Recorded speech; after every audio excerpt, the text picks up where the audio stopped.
I just wake up in the morning and I yell a lot, even though it's way too early.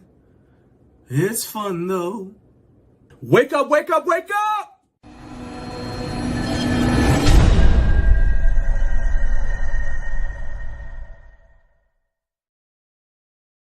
Get up, get up, get up, get up, get up!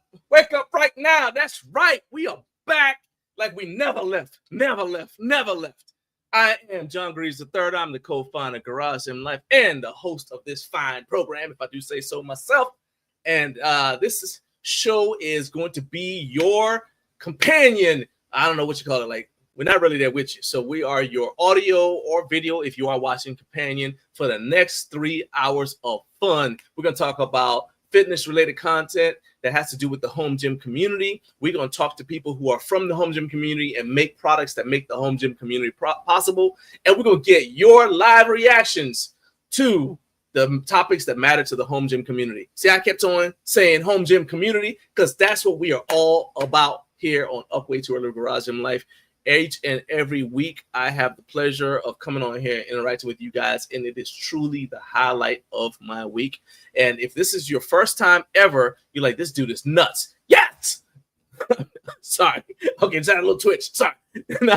nah, man, I just like having a good time, and I truly do enjoy doing what I do and interacting with you guys. So let's sit here. Look, take it on faith. Go ahead, hit the like button.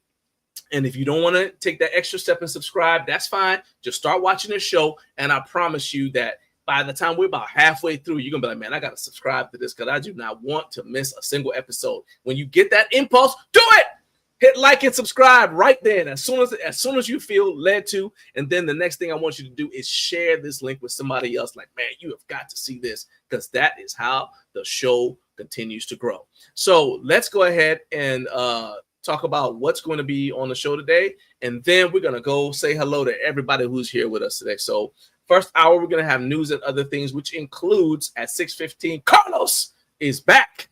That's right, and I have questions for him about the review he did of his new bench. I know you guys have had questions as well because y'all keep asking me, but I don't have the bench. Carlos has the bench. So I said, Carlos, you got to come on here. I'm sorry. Carlos, you got to come on here and you got to talk to the people about this bench that you got because everybody was concerned for Carlos's safety when he was using that previous bench that I affectionately call the horizontal Amazon suicide machine. All right.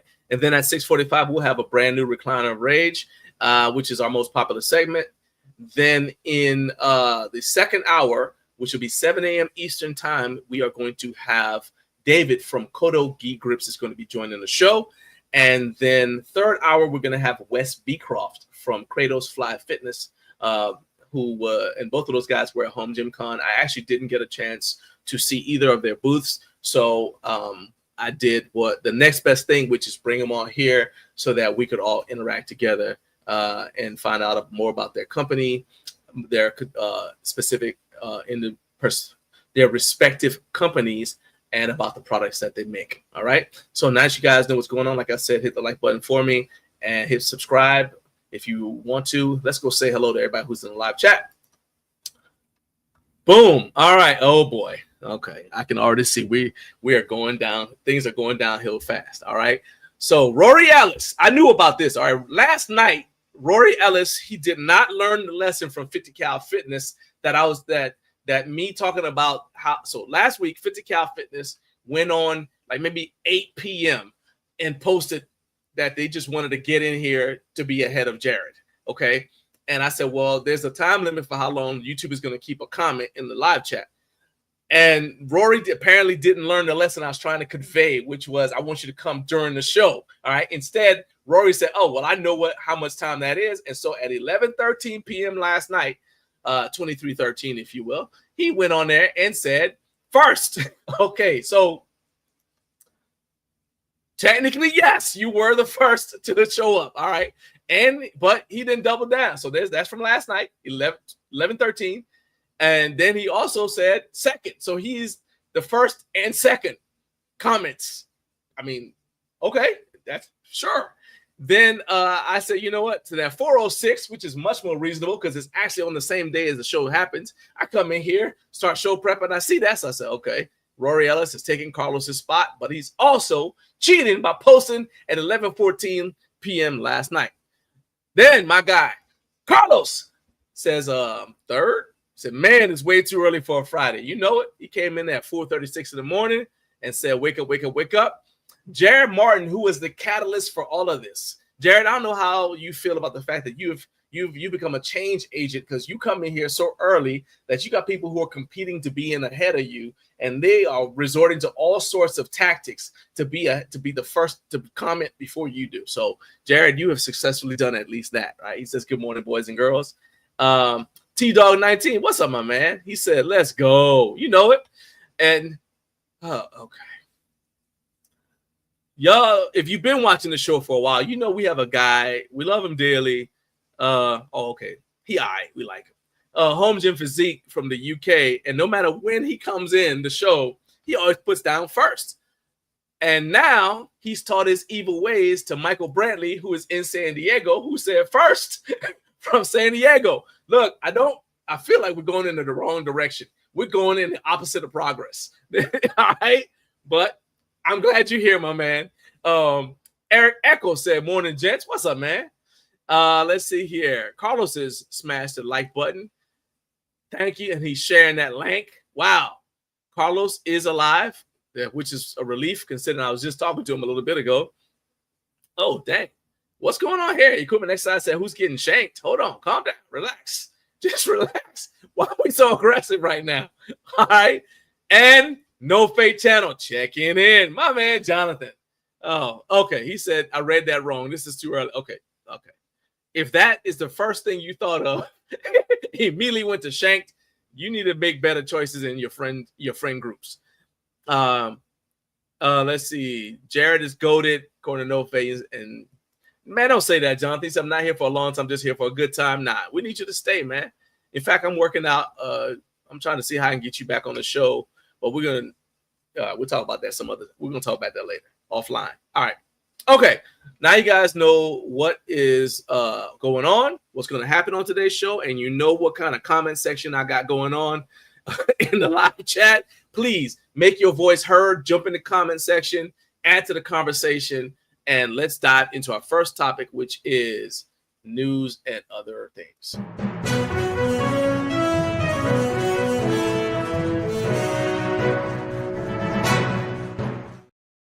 Okay, so the first thing we do now is news and other things is we check homework. That's right. I have asked you guys to post your workout stuff, to post about things that are related to home gym culture. That, so if you buy a new piece of equipment, I want you to post it in the community section. And so it is time for the first screen share of the day, which will be, that's right, the community post section. We're going to check homework. First screen share of the day, ladies. That's right. You know it. You know the deal. Calm down. All right. We're about to go to the community post section and see what y'all have said. Let's go. See who turned their homework in on time. All right. So first of all, we got all right. So this is a post from Carp. See if I can post the post. Will it put the post up? I'm not looking at I don't want to see the thing. I want to view the post. Can y'all see this, man? Now it's not letting me show you guys the post. This is very annoying. All right. Let's see here. Viewer posts. Maybe I got to go down to the thing. So viewer posts, sort by most relevant. All right. I might have messed it up because I did the let's see. It might be because I commented on the post. All right, so let's do that. Okay, so there we go. So I can do it this way. So this is what Carp posted. It is a barbell. It said this is when it started in 1986. It's his Hulkamania barbell workout set. So if you guys want to see a better image of this, you got to go into the community post section of this channel and you'll be able to see this. But that is where the legend that is Carp began. All right. With the Hulkamania barbell set.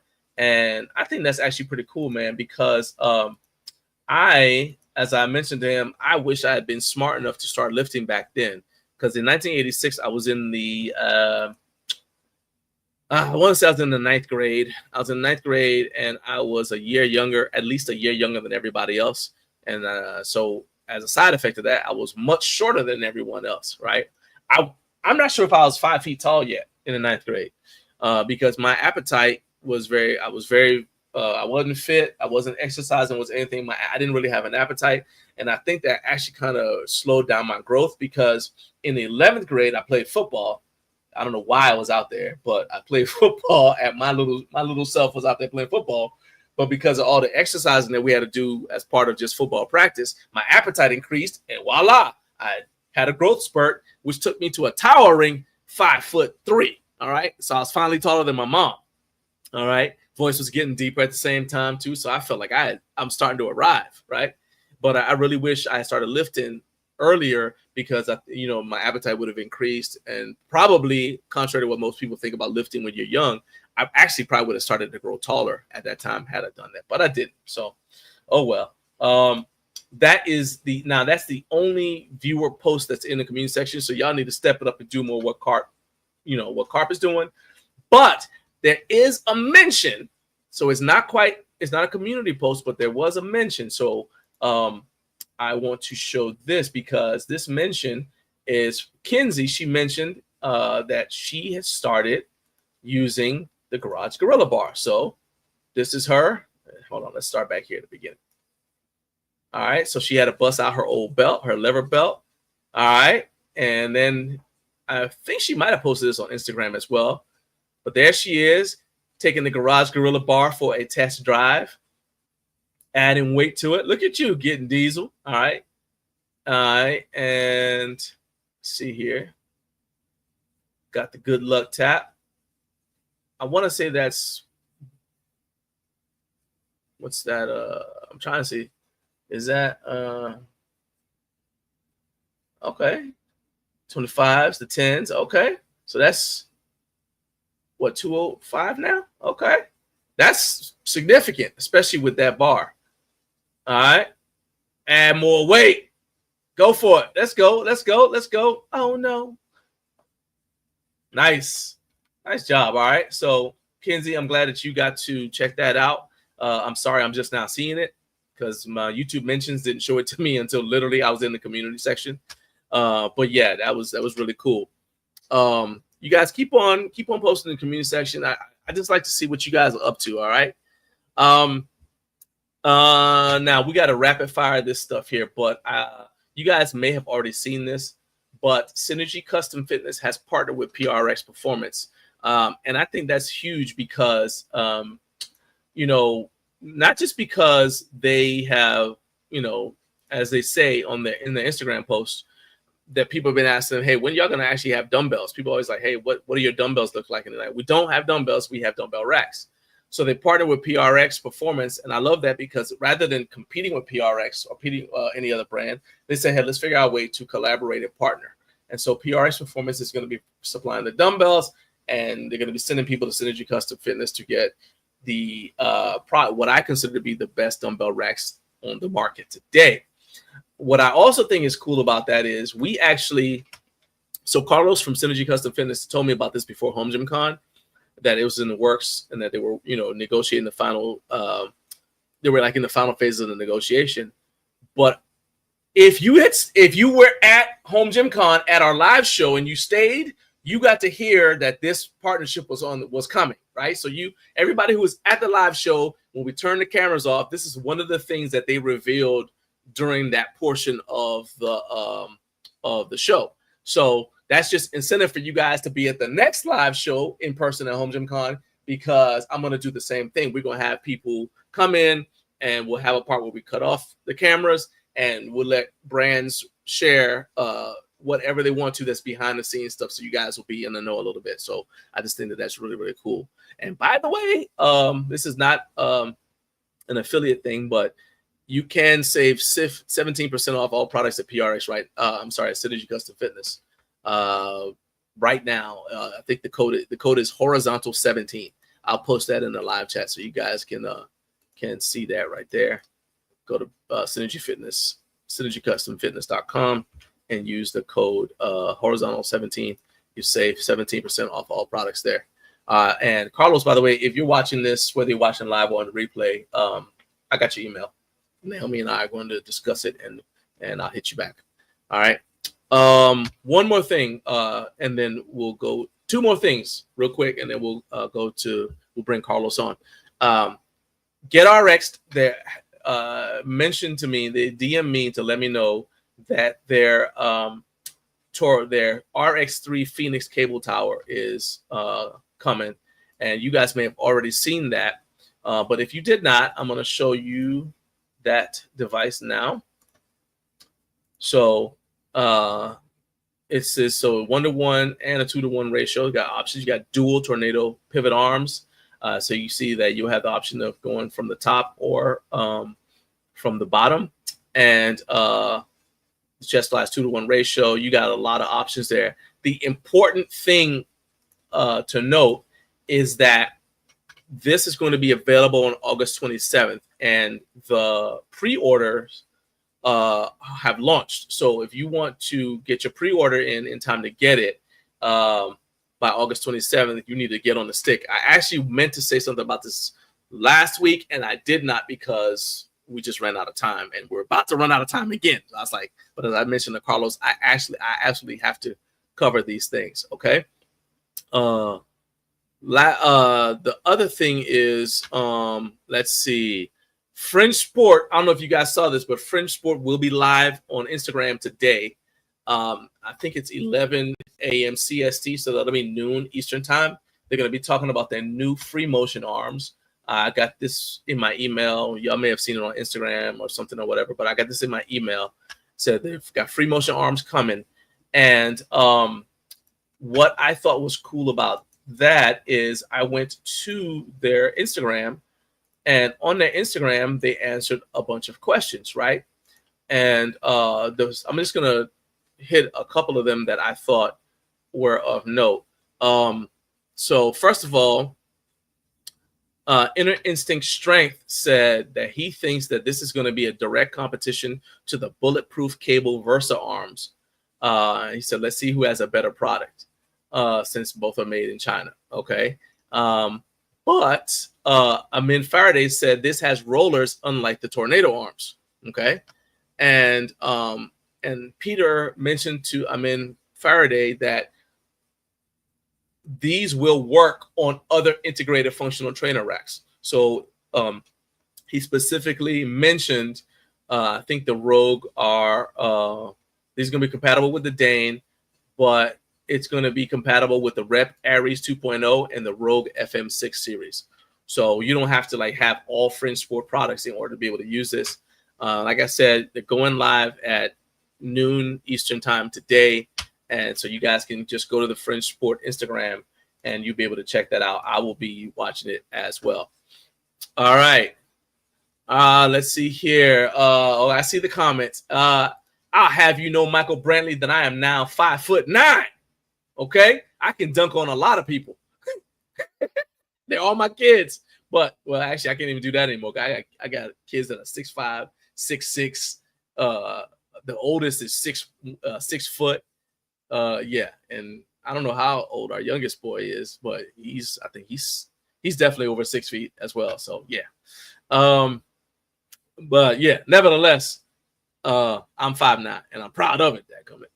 Hey man, Who Parks and Gym has arrived. So before I bring Carlos on, it is now time, because Man Who Parks and Gym is here, to go ahead and let y'all know that Man Who MWPIG5 saves 5% at Prime Fitness USA. In case that word wasn't out there, I wanted to make sure that word got out there, okay? Because that's valuable information for y'all. All right. So if anybody needs that code, again, just let me know and I'll pass it along. All right. Now we've done that. We are actually caught up. I'm finally caught up. All right. It is now time for our guy, Carlos. And when you see his shirt, you can see why I keep saying Carlos. I don't just say Carlos. He's from the CBS TCR YouTube channel, and over there he does reviews of tech products, movies, video games, fitness products, And as part of his review process, for example, right now he's doing a review of the God of War series, and he's live streaming his gameplay. So you guys, it's a good time. I think we actually have somebody who watches that. Cutie Pie, hey, what's up? Let's see here. No, that's Carlos saying hi. Cutie Pie said, Grand Rising, everyone. What's up? Thank you for joining. And so she watches the live streams as well. And it consists of us trying to get Carlos to go the right direction on the game and him ignoring us and then dying. And that's pretty much, but it's a good time. All right. So he'll give y'all all that information. But in the meantime, let's go ahead and bring Carlos on here because he just did a review of that Lethal Fitness FID bench he got from Free and Fitness Equipment. And so he's going to be coming on to answer you guys' questions. And that way I'm not guessing because I know some of the answers, but not all of them. Carlos, thank you for getting away too early.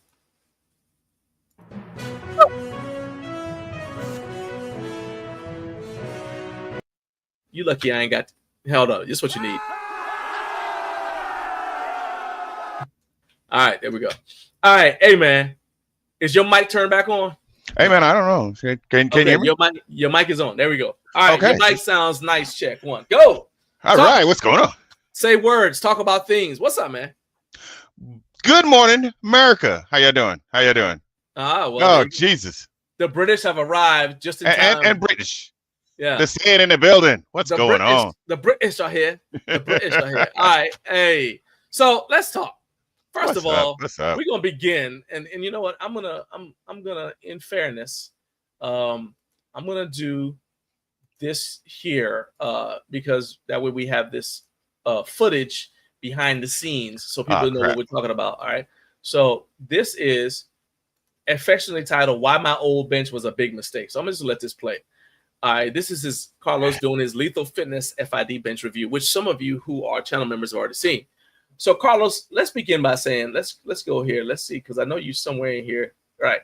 So this was your old bench. Okay. One of your old benches. Yeah. One of them. Yeah. Let's begin by discussing the important look at that thing. All right. Yeah. Let's begin by asking you the question. What was your primary hesitation in buying a more robust bench? Ignorance. Why? Okay. Well, all right. I got about to say, I know it ain't money because you got left. Don't even use anymore that costs more than a quality bench. So I was like, so go ahead, expound on what do you mean by ignorance? Absolute ignorance. I mean, if you think about it, when people start working out, they think progress. They think, hey, what we're doing is I'm gonna get stronger, I'm gonna blah blah blah, I'm just gonna get, but you never think about the equipment that you're using as far as like how strong it needs to be.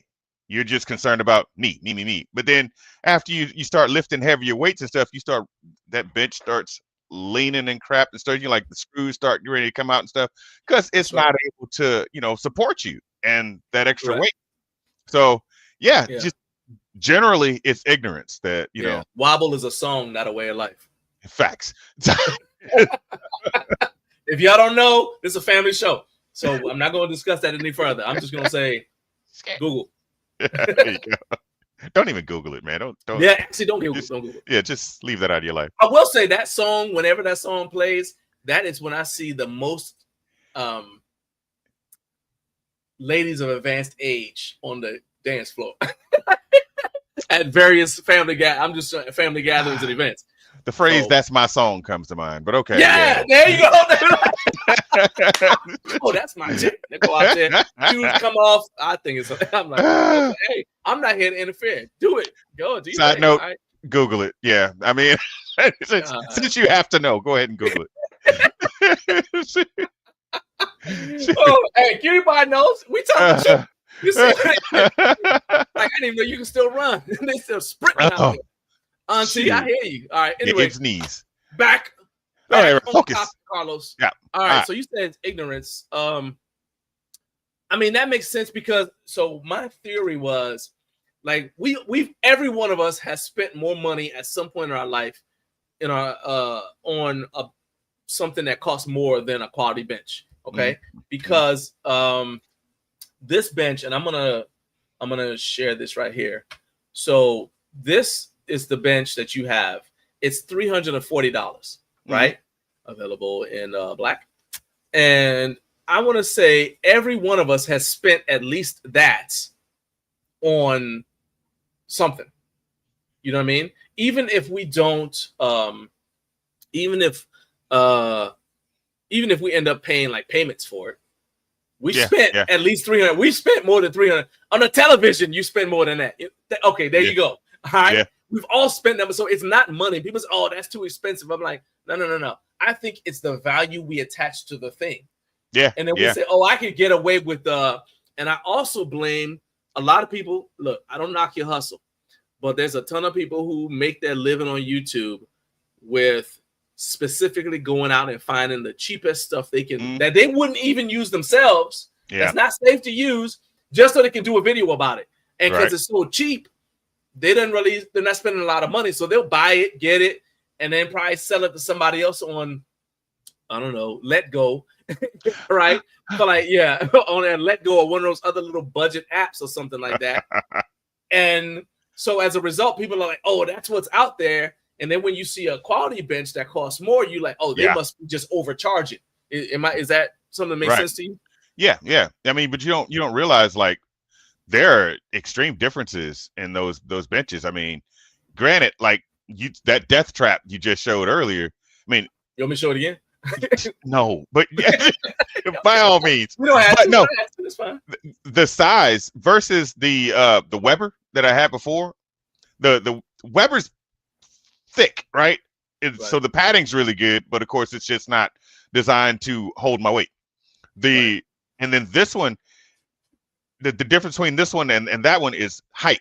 So you got a whole inch that lowers, gives me a lower center of gravity, allows me to lift more comfortably. Like I noticed when you were benching, and in fact, hold on, I'm gonna go back to you benching on it. It's like I'm gonna say, let me share this tab right here. I'm gonna say, hold up a second here. Hold up a second, son. We're almost there. All right. I'm gonna say that you did not adjust your J hooks for the new bench. And the way I know that is because you lay down confident, like, oh yeah, this is high enough. Bless you.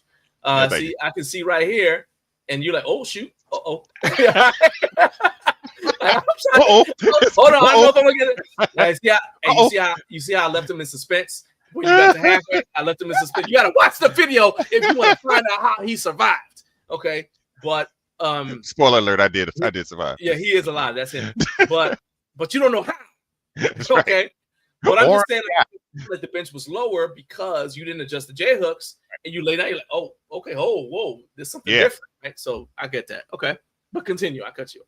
Oh no, that's like a huge difference. I mean, just that 1 inch.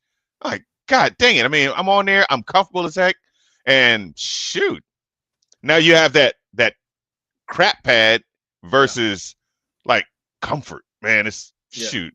Like benching on a Sealy Posturepedic, it's just like, dang. I don't recommend that. I don't recommend benching on Sealy Posturepedic. Do not bench on your bed. Your beds are for sleeping. Do not bench on your bed. You can sleep on a bench. You cannot bench on a bed. Don't do it. Adjust the temperature. It's great. But yeah. The views and opinions that are just ideas are crazy. Ideas. Definitely not shared by Garage Life or the Garage family of creators and contributors. Jared said the home gym journey requires a ton of education. When I first fired up my home gym in 2021, I didn't know who Rep was. Ignorance at its finest. That statement there, where you talk about it requires a ton of education, I think it's why there's always the tension, because a lot of us are making content, and I'm actually trying to make a conscious change now. But we started out saying we're making content for people to educate them, right? What we actually end up doing, because the people who watch the videos and tend to comment are people who already kind of know what they're talking about. They already know about home gym content. They tend to comment from a position of experience. And so they'll comment things like, oh, good review or something like that, right? Where somebody who's coming to watch the channel for actual information may not even comment. So as a result, we start catering our videos towards people who already know. Now we're making videos for people who watch these things for the sake of entertainment. And then the people who need education kind of get left by the wayside because we start using terms so that we feel like we can fit in with the people who know what they're talking about. Now we start throwing these terms out, and the people who don't know who don't like, they're newbies, they feel completely lost. That's why I did a series. I had a bunch of people collaborate on it, like Mark from Flex Marks the Spot, Jonathan from No Fate. I said, come on here, and we're going to talk about terms that we all use that we expect people to know, but you may not know, because if you're coming for education, you don't know what UHMW is, for example, right?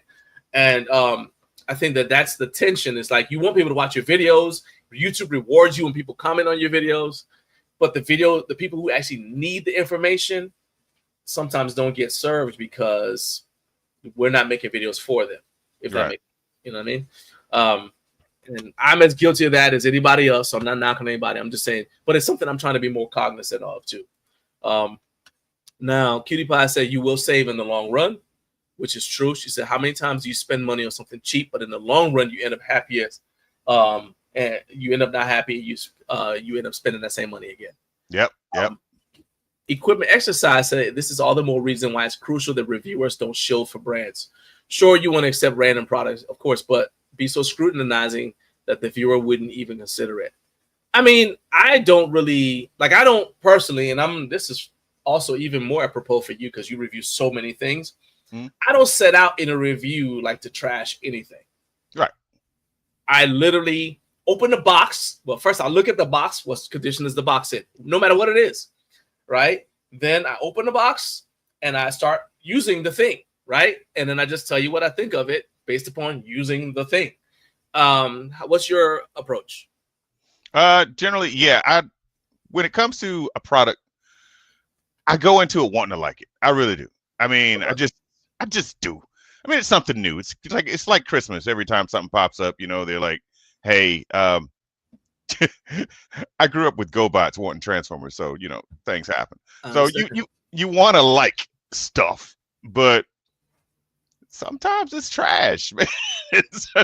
You have to let people know. I mean, it's not a good idea to pick this thing up. I mean, I know you want it, but no, get a picture. But yeah, so basically, yeah, you go through the process of, hey, you want to make sure all the parts are there. And, well, I look at it from perspective of somebody that don't know what the crap they're talking about. And so you might not get a lot of technical terms when I'm talking about a thing, but you get the gist of, will this work for somebody that don't know what they're doing? So, yeah.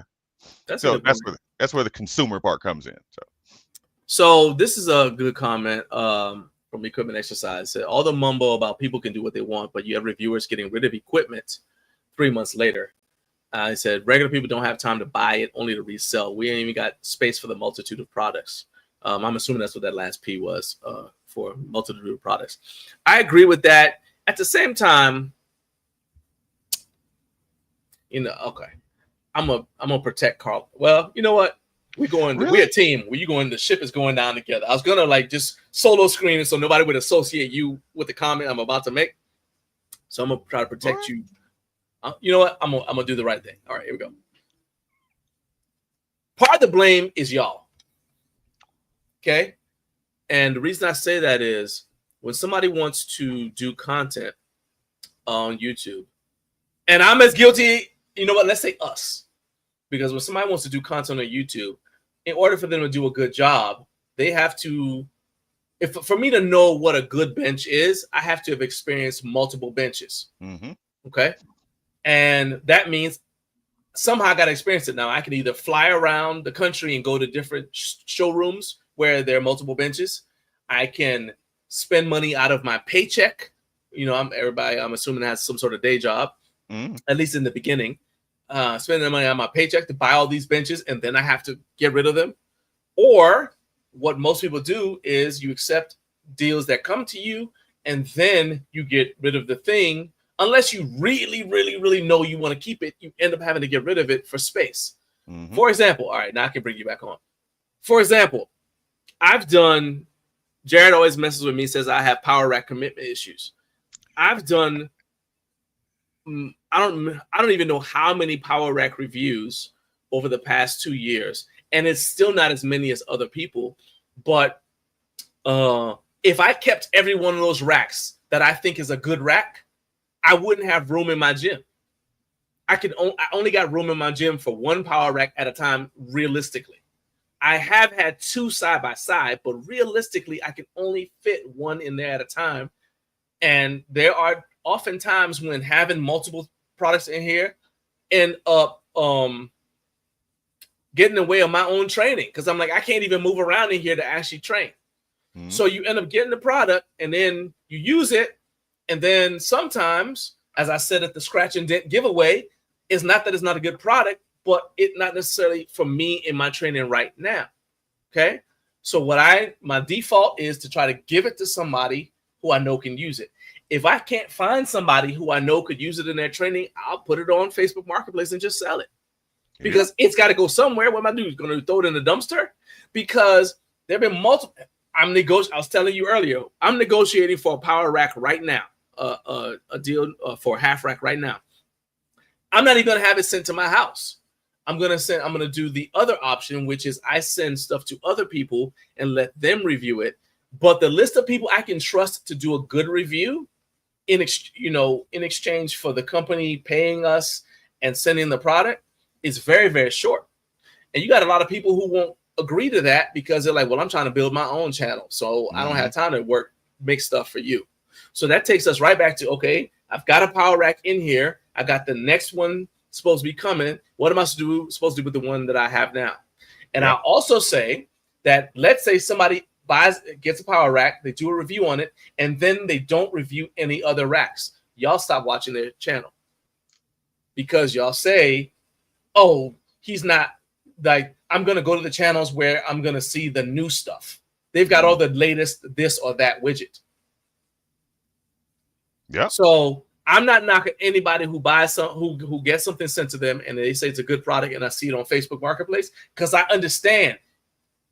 It's Ashley right now, 332, shout out to the homie, is clearing out a storage area so she can have more room for stuff because stuff keeps coming. Physics is undefeated, man. So that's all I'm saying. Yeah, that's a bad, but it's a good thing. But it's see why I took you off screen for a second. Yeah, no kidding. I'm like, God dang it.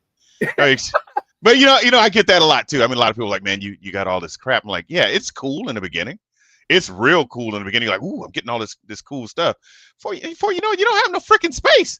Yeah, you're like, man, what? It's like now you looking like one of those people on hoarders. Freaking hoarders, exactly. I'm like, look, I got a power rack downstairs right now. The person who's supposed to come pick it up, I'm giving it away.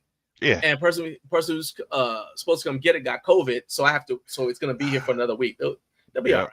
But you know, thank God it's not a death. It's not like it was in the beginning. Yeah, right. Came out, but yeah, so they're gonna come down a week later. But the point is, I got the rack downstairs that I'm using. I got another power rack that's disassembled and sitting down in our garage on the other side, waiting for somebody to come pick it up. And then I got another half rack I'm negotiating with that I can't even accept at our house. It's got to go to somebody else's house. Okay, so that's the situation we're in. Now I'm not yelling at Equipment Exercise. I'm speaking out against the situation. Okay, I want to say that. T-Dog said, Trevor says, sometimes you want to like something because it's great, but it doesn't fit your style of training. 100%. That's it exactly. Mm-hmm. And Equipment Exercise said there's a Dr. Gene James. He reviewed tons of systems, and now he just dropped off the scene for reference. But you're right, John. The audience are too harsh on previews / virtual reviews. Yeah, where we just like, oh, what does this look like? What Jonathan does, like where he'll like pull up the website, or even what I do during the show, I'm like, I'll pull it up and I just show it to you. Nobody wants to see that. They want to, but can you say it's good if you haven't, if you haven't actually used it yourself? I'm like, okay. And literally, you're gonna get more of the behavior you reward. So that's the ecosystem we have. He said, I personally accept y'all's expertise to just shoot the cuff by visually ascertaining the qualities of stuff popping up. Now, on the other hand, so now Eric fits into the category of people who I said make reviews for people who are the category of people who watch reviews for entertainment, right? He said, I can't even remember the last time I took a reviewer's word for a product. I know a lot of us have been around long enough to make decisions for our own space. I just watch to support my friends. Yeah, so that's what I'm saying. Like, and Eric will comment on your video, but think about how many people we had a comment earlier. This is the first time I've heard from this person. Okay, so let me hide the current comment. So I'm not sure what this says, but this person, can you see this comment, Carlos? Yeah. Okay. Whatever their name is, I appreciate it, but I've never heard of this person. Like, I've never seen a comment from them before today. They said, God bless you. Thank you for your help in my home gym decision making. So, first of all, thank you for letting me know. Or if you're talking about Carlos, thank you for letting him know. Right. But I will say that a lot of times when people are watching the videos and they're watching the video for help, just like if you want to know how to change your oil and you watch a YouTube video, you don't comment. You go there, you look at it, and you get it done, and you go about your business. And that happens with a lot of people in terms of home gym reviews. So what do we end up doing? We make videos for people who already know what they're talking about. Right. Equipment exercise said, I like that time waited out, shipped their blue 45s around. Others have done the same, but I get logistics ain't easy. Man, shipping is horrible. You know what I'm saying? Just think about that. All right, Carlos. So you took it out the box, and you assembled it without a manual. Dude. And Talk tools. about that or tools. Now that's self-inflicted. Okay. So you saying it comes with, oh yeah. See, you haven't been in the wait till the power rack shows up in all that stuff. That would be sucks. So jeez. In fact, I need to get Dennis to do it, but I thought about doing it too. I'm gonna do a video where I just talk about like equipment that I recommend for people if you're setting up a home gym that you just need to have. So hey, some people might say that a drill isn't necessary. I'm saying it ain't necessary unless you want to have an easy life. Get a drill, get an impact, because there's a lot of bolts, man. I'm telling you. Get you a socket set, get some 3/4, 15, 16. I'm telling you, you need a bunch of different things. So yeah. Assistance. Get assistance. Yeah, get somebody to help you. Well, what was when you took the bench out of the box, what was your first impressions of it? Let me play this again while you're talking. When I first took it out of the box, man, I was like, okay, this doesn't look bad. Really, because you had the freaking the frame. Yeah. Was intimidating, man. That sucker is just like, you pull that out, it's like, God, that's the weight, right? Yeah. That sucker, oh my goodness. So I'm like, okay, so you got your padding, and then you had the little sheet full of tools and the nuts and bolts and whatever. Yeah. And then there was that freaking wrench thing, and I'm like, what do I do with this? I ran to the truck, grabbed my socket set. That's it. It's like, this is gonna happen. So yeah. So we're seeing some video footage of how you're using this, or you did, you're doing some pull downs, you're doing some you're doing some sit-ups. Did you do decline bench as well? Yeah. I did, but I did not film it. But I had to adjust my J hooks and whatnot. But it's just hey. Coachable. All right. That's what I do. Now, is there anything that you do not like about the bench? Heavy. Granted, yes, it's a good thing, but it's really heavy and awkward to move around. So you want to make sure you have space, because of course, I've got like dumbbells and stuff on the floor. If you don't really, that's really it. Really, it's just freaking awkward to move with those two wheels in the back. Right. Thank God those two wheels are there, but at the same time, it's not light, and there's no padding down up under the feet. So pad your floors.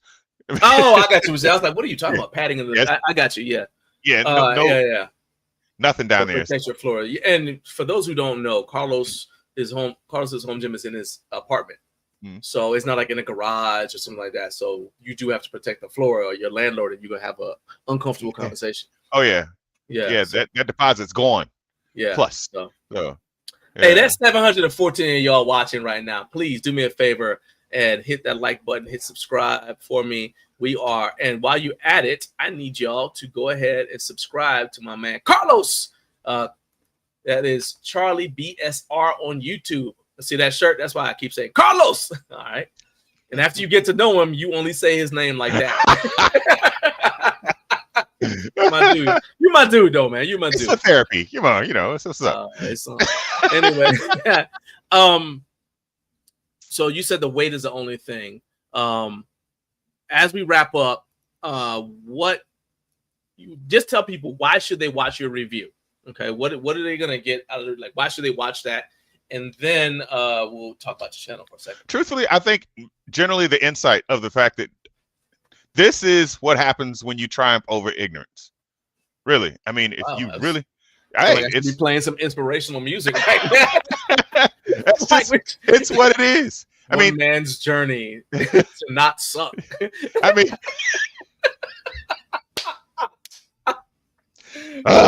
so, yeah, I mean, truth is truth, man. It's like, I've been doing this for years, and just the common sense factor doesn't kick in. You're like, well, why the crap is this not growing with me? It's just, again, it was said earlier, pay the money, buy it once, and you won't have 3 and 4 freaking benches sitting in your gym going, what do I do with this? But yeah, because those cheap benches, like, what am I going to do with them? Like, I can't get this thing. What am I supposed to do with this thing? Yeah, just set it on the patio and you have coffee. Hope somebody steals it. You're like, hope somebody steals it. All right. Somebody dropping money, going, no, take it back. That's funny. You're like, the crackhead brings your bench back with a note. That tells you something. All right. Here's a little crack for your problems. All right, man. Before I let you go, tell everybody where they need to go. I already give the channel information. Yes. Tell them again. Come see me, man. And what time are you live streaming tonight? This is Friday. So Friday we will be doing 8:00 Eastern. Oh boy, believe it. Okay, I stream 2 hours a night, Fridays and Saturdays, every week. Friday nights 8:00 Eastern, and Saturday 7:00 Eastern. So being in Central Time Zone, it's easy for me to just say 6, 7 and 8, 7 and 6. But yeah, come on over. It's a good time. I don't know what the crap I'm doing. I really don't. I'm new to the PlayStation's awesome plethora of games, and seriously, show up to help, man. Just help me. I want to get through this. I mean, at some point, I'd like to play it harder, but for the most part, I like I do movie reviews. I want to know this story. I want to enjoy this journey, and I like to have you guys come along with me to do that. Enjoy that with me. And one other thing I'll say too is that Carlos will, during the stream, he'll talk about, for example, the headset he has on right now with the mic. He'll talk about, say, hey, this is this or this or that. So, and you even drop stuff about like different movies that are coming out. Like, you talked about how you had the Herbie that's behind Galactus right there, and you're like, oh yeah, I got this. I just got it. So you get like all these tidbits because during the week, see, he's being modest, but during the week, Carlos goes and reviews. He gets early access to movies. He goes in, so he's an actual legitimate reviewer. All right. So I gotta give you, as they say the kids now, I gotta give you your flowers or whatever. So I encourage all of you guys to subscribe to this channel as I have, and I will be there in the comment section to roast you from start to finish in your live stream. All right, because you just, you are all welcome to come in and do so. Yes. On it. I love it. I really appreciate roast it. Carlos together. I'll put the link in the description for this video, and if your live stream link is already set up, Carlos, then go ahead and post it in here so people can check it out. That way, everybody can just click on it and go see it tonight. Okay. Just for reference, if it's not set up, put it in the replay in the comments. We'll do. Just for reference, for all the adults in the room, and hopefully that's for the most part, but all the kids out there, hey, how you doing? I just recently quit drinking, so. I have no excuse to why I suck. So help support me in that journey. Also, it's awesome. I feel great, and I did it because I just want to be better. My man, thank you for being here, my man. And now, a pleasure. I know you go into the comment section to roast me while now that you're not on camera anymore. So you have fun. Thank you for getting up way too early and being a supporter, man. Later, Carlos. Later, man. Cheers. Later. All right. So that's my guy, Carlos. All right. We are going to go into the next segment. It's the most popular segment. So I'm making sure we have enough time to do it because my guy, David, is backstage and I cannot wait to talk to him. But before we do that, what we got to do. We cannot have it without. It's the recliner of rage. It's the recliner of rage. Because he's not happy.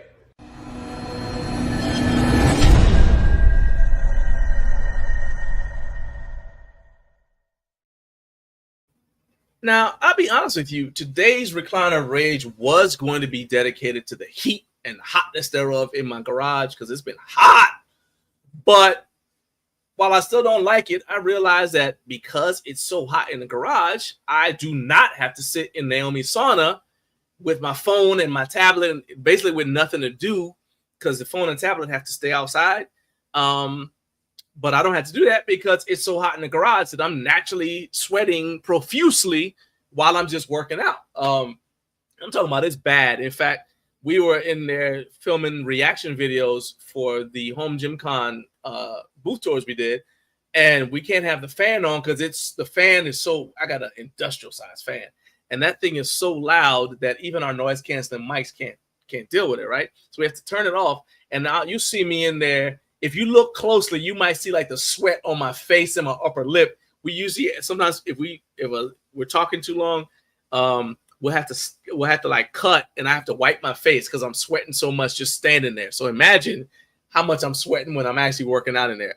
But I'm like, hey, it's actually working out. So I really don't have anything to complain about because life is good, man. I mean, everything's going great. And, other than Adam Peters procrastinating by paying Terry McLaurin, which is leading to a player who's never complained about anything in the 7 years he's been in the NFL of his career, suddenly requesting a trade right as we have a chance to go to the Super Bowl for the first time since I was in college. I don't have anything to complain about. And so and y'all don't even care about that. I would talk about it with you, but this is not an NFL show. I was on the NFL podcast last week, and we complained about that there at that time, but y'all don't care about the NFL. So there's no reason for me to bring it up, although I do watch this stuff when I'm in my home gym. And so the fact that this is happening right now is taken away from my pleasure in my home gym, being able to enjoy what I like doing, which is having NFL stuff about my favorite team that I've loved since I was a child. Having it on in my garage while I'm working out, and it's detracting from that. So it's detracting from my workout experience, but y'all don't care about that again because a lot of you don't watch football. And if you do watch football, you're probably not fans of the Washington Commanders. So you don't care that they're currently insulting the man who's been the face of the franchise. And it's distracting from what we're supposed to be doing in training camp. And so when I hear it, and I'm on the treadmill last night, and I'm running faster than I'm supposed to because he's requesting a trade, but y'all don't care about that. So I'm actually don't have anything to talk about in Recliner Rage at this moment. I have nothing to talk about in Recliner because I am completely okay with everything in life. So let's just move on calmly, and we're just going to talk about something else in the next segment. Okay? Is everybody okay with that? Because I am completely happy. I'm serene and calm. I don't at all feel like somebody's trying to ruin my childhood and those of my children and grandchildren. I don't feel like that at all. There's nothing going on. Everything's cool. It's all good. It's all good. Okay? In fact, if something's going on in your life and you're a little upset right now, I want you to just think about it. Just put it in perspective and just listen to this with me. Okay. Calm down. Take a breath. You don't need no high blood pressure, plus you got a whole show to do. So just calm all the way down. That's better. Okay, there you go. So now we're all calm. We're all here to have a good time in the show. All right.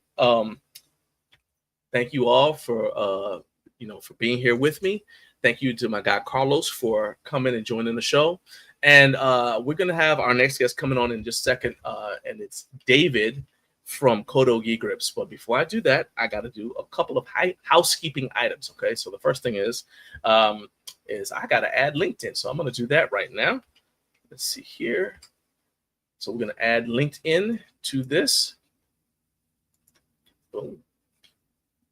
Okay, so shout out to the Central Time Zone. It is 6:55 in the morning, and that is close enough to 7 for me to give a shout out to the Central Time Zone. Thank you to all of you who watch and comment every Friday. The show would not succeed without you guys being there. In fact, without you, I would be all by myself. That's right. And it's a lonely place to be. So I'm glad I'm not all by myself. If you're watching right now on YouTube, do me a favor and hit like, hit subscribe. If you are watching on LinkedIn, do me a favor and go follow our show page, Up Way Too Early with Garage Gym Life. We are only 15 followers away on that page from being able to stream this show to that page. And that is where I'd like to put it, just for the purposes of logistics. So just do me a favor, go follow the show page. In addition to this show, we also put clips up.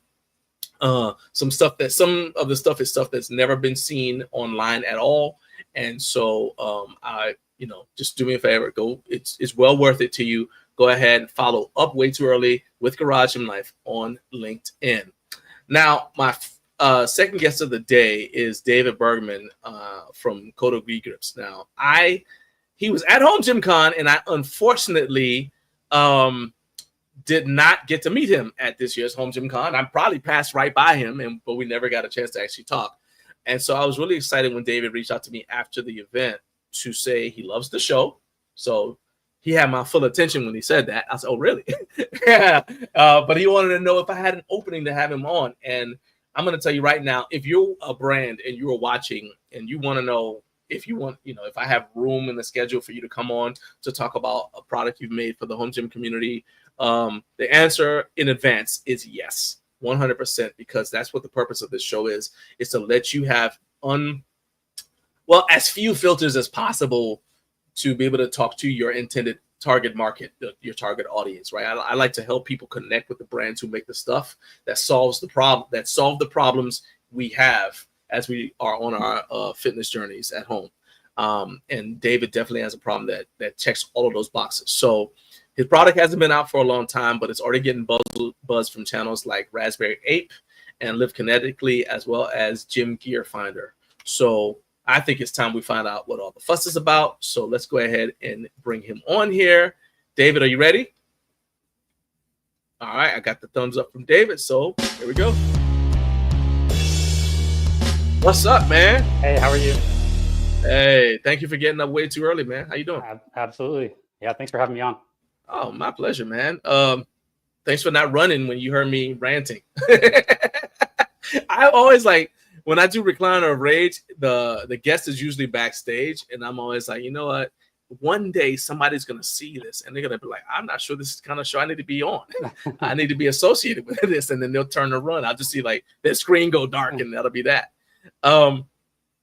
So let me just say, and I'm gonna pull your product up while we're talking, just so we can have some reference points here. Well, when I saw your product, it immediately gave me some flashbacks, man, because I remember training with my Shifu Chet Blaylock, and then through him, Master Alan Goish, and I remember doing pull-ups, chin-ups, whatever you want to call it, with the gi, right? And but for the sake of people who've never trained jiu-jitsu, talk about the advantage of using a gi as in your resistance training, say, versus what people may be experienced with, like maybe using towels for chin-ups or something like that. Talk about why a gi is superior. I think it's superior, but I want to hear from you why you believe it's a superior way to do it. Yeah, absolutely. So the gi versus the towel thing, the towel, obviously there's some safety concerns. I use the grips a lot for things like face pulls, and the idea of a towel ripping where I have that carabiner or some other kind of attachment close to my face is kind of scary. So that's one advantage. And then the other main thing is originally the grips were designed for BJJ players and judo players. And the tactile feeling of holding a gi if you do grappling is really different than a towel. So I have one here I can show you. It's not really like what people, if they're not into the sports, they might imagine. It's actually kind of slippery in a way and has a very specific feel. So that's one thing, is that people like to train how they're going to actually compete. And then the other thing is having the open sleeve hand allows you to do pocket grips and these different kind of finger holds where you wouldn't be able to do that with a towel. So these are just sort of some of the advantages, but there's a lot of other stuff we could talk about for sure. So what you just did with the pocket grip, so for people who don't do judo or jiu-jitsu or sambo or something, that's actually entries to submissions. Is like grips, right? So, but the benefit for someone who doesn't do any of those things is you're still you're getting a little bit of you're strengthening your individual fingers in a way that is tough to do with anything else. That's not, it's like there's not really an easier way for me to phrase it like that. It's just kind of like it's the difference between grabbing something like this and grabbing something like that. Yeah, and then very you different. got to exert the same amount of force. You know what I'm saying?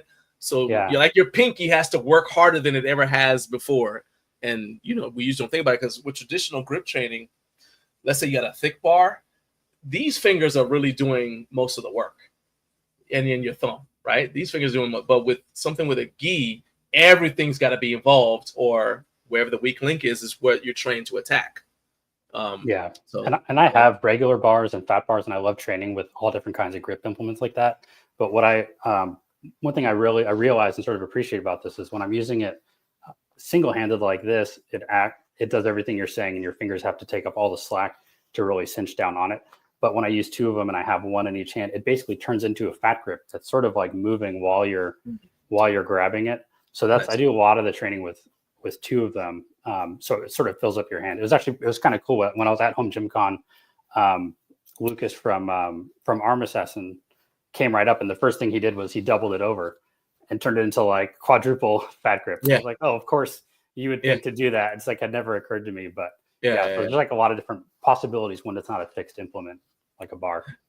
I like that it looks like it's a pretty like straightforward, but as you're talking about it, like, but look at all these different applications that you can get just by doing this or that with it. So we have a question that's not exact. Well, first of all, we have a comment. Jared says, thanks to David for giving the Kodo gi grip for the grip competition prizes. Oh, for sure. Yeah. And then Jared followed that up with a question. He wants to know what rack that is that you're sitting in front of. That's like a whole other podcast. This is like a total Frankenstein. It's Frankenstein? Oh, big time. Okay. It's mostly a Rogue. Hang on. Let me take this down, and I'll give you the big screen so people can see it. Yeah. All right, go ahead. It's mostly like it started out as a Rogue half rack that I turned into a 4 upright 90-inch. And then I replaced the front cross members when they came out with the laser numbers. So I replaced those. And then the back of it is a Titan, like lat pull down that I attached with an extra pulley in the middle for face pulls. And it's like the United Nations of companies on the track. Like, and you said there's a bells of steel there? Yeah, there's like bells of steel wrist roller that I like cut down and installed in between. This is really short. I think it's like 17 inches between the uprights. So wow. There's rep on here. There's all kinds of stuff. Nice. All right. And you are sitting on a bench that has a head cover from 922 Designs. Yes, this just came in. It's awesome. Look at that. I like that. He nailed it. Yeah, Marcus nailed it. Yeah, that's dope. I like that. Trevor said that those look like Titan J cups, and Jared saying he said that you are a proud member of the 5/8 Society. This is only like my third time hearing about y'all's little cults. I didn't know. I saw the plaques and I had no idea what it was about, and finally it occurred to me. Yeah, it's like it's a society so secret the members don't know they're in it. I feel like I'm kind of ashamed to be in it. I don't know if I'm proud or not. I'm like kind of old school. Oh, it's hilarious. All right, Kurt says, I love my Kodo gi grip. It'll be featured in its own video soon. Oh, thanks. And awesome. And I mentioned Gym Gear Finder, and there they are. Said Kodo, already learning more uses. I love it. And awesome. Equipment Exercise said he's happy about the fact that there will be a new video. He said, yeah, let's get that video talking about your Frankenstein. And you are free to send that to me, and I will host it on this channel and send everybody to your website. I'm telling you that right now. Because I say that because I know your channel on YouTube. And by the way, everybody go follow, or not follow, but everybody go subscribe to Kotto Grips on YouTube. I don't know why I have 2 ats there. Let's fix that. Go subscribe to Kotto Grips on YouTube, because you do show a bunch of different applications for using the grips. And they actually, if you even just put Kotto Grips in the search engine on YouTube, it'll pull up the videos from like Live Kinetically and some other stuff like that, and Raspberry Ape. So yeah, you guys go subscribe to Kotto Grips, let him grow. Because then also comment on his videos and ask him if you know about some other applications for exercises or whatever. And are you open to people sending you video clips of stuff that they've done? Yeah, for sure. Like Instagram's a like great place if for me they to- post it on Instagram, then you could take it and you could put it up on you can put it up on your YouTube or whatever, just however you guys do it. But yeah, y'all go subscribe to the channel and help it grow. So back to the grips. What I really like about the product is when you do pull-ups with a gi, you've got a ton of unnecessary material because you've got, it's not the lapel, but the most of this part, the jacket part, the part that goes across the tail, all that, right? When really all you need is the arms, the sleeves, right? And so you have to figure out how to get all this extra material out of the way. And then I will also say I had a white gi, and I hated I didn't want to get my gi dirty, right? Because I saw somebody who had washed their gi. I guess they had bleached it, and their gi was like yellow. And I was terrified that was going to happen to me. So I was like, let's just not get it dirty. We're only using it if I'm on the mat rolling, right?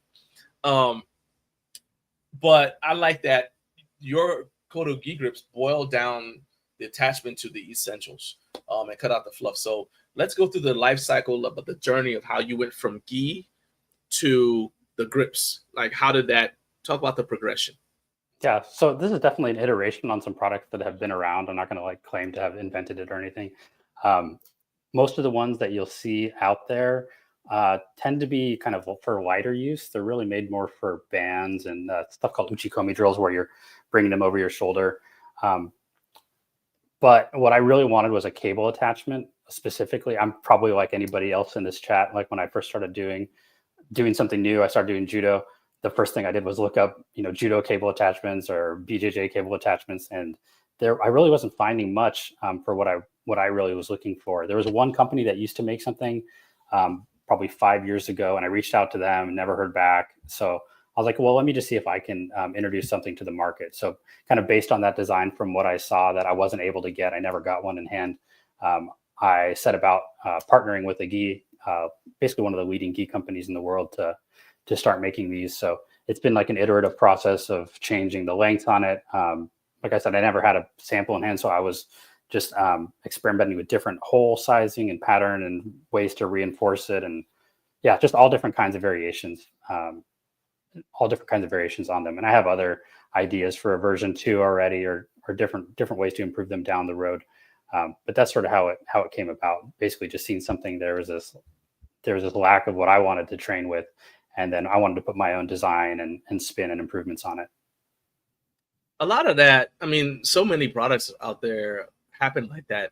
You have a problem, you look for the solution isn't there. So then you feel like, okay, well, I got to come up with a solution. And then you start going down the rabbit hole. Carlos said the first rule apparently of 5/8 society is don't talk about 5/8 society. So, okay, very well. I maintain that y'all society is so secret. Well, hold up. Am I still a member of the 5/8 society? Because I don't even know so I have a Frankenstein upright. I have Frankenstein uprights, but my cross members are still 5/8.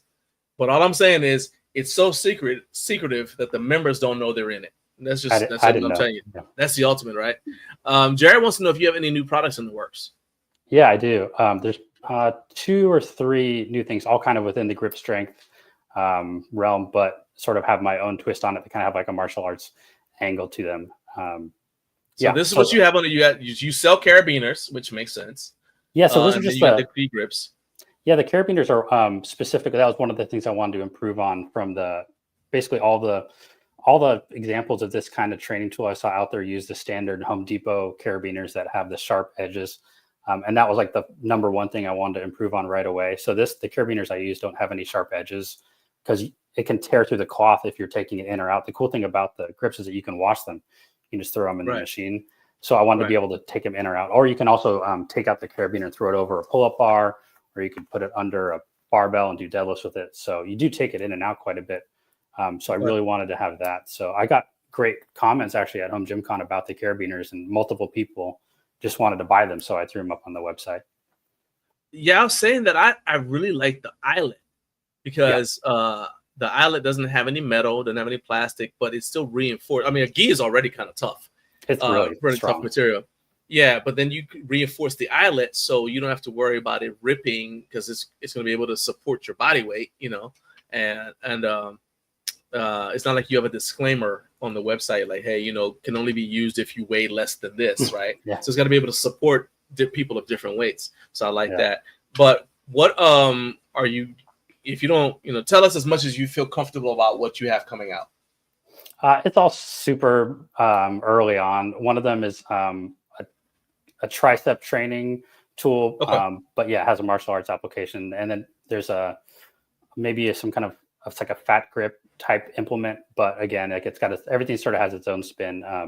I have a whole separate other company that's in the music instrument realm, and I'm taking a lot of the lessons I learned from that and applying it to this. And one of the main thing is to not create things that are already out there. Like, don't compete with people that are already doing something, because there's great products out there. So if I introduce anything, it's really with my own spin on something, or it's kind of finding a specific niche. So I won't just, you know, release like something that's already out there, a variation on something. I got you. Jameson said somebody could take 2 Kodo gi grips, wrap them around a barbell, and use them as band protectors for conjugate training. And okay, so you can tell the people who have started using the ATX racks, because they said the 3/4 crew is rising. Kurt said he's apparently a member of the 21mm Society. And hey, Usawa Fitness, he's gonna be here next week. He said we're tuning in from the garage gym. What's up, man? Yeah, I know y'all out there about to kill it in the workout, so I appreciate y'all tuning in. He's got us up on the TV. So let's actually talk about the manufacturing process. It seems simple, okay? Yeah, take a gi, cut it, whatever, put some holes in it, make it. But it's more than that. So first of all, are you able to make it locally, or do you have to import them from somewhere? Yeah, so I partnered with a U.S. company. When I started making the prototypes for it, what I actually did was I went on eBay. I bought a kid, like not the cheapest, but the specific double layer gi that I wanted, at the gram weight that I wanted. And I bought a kid's version. I cut it up, just the sleeves, and had it sewn, and started messing with different hole patterns and dimensions and stuff.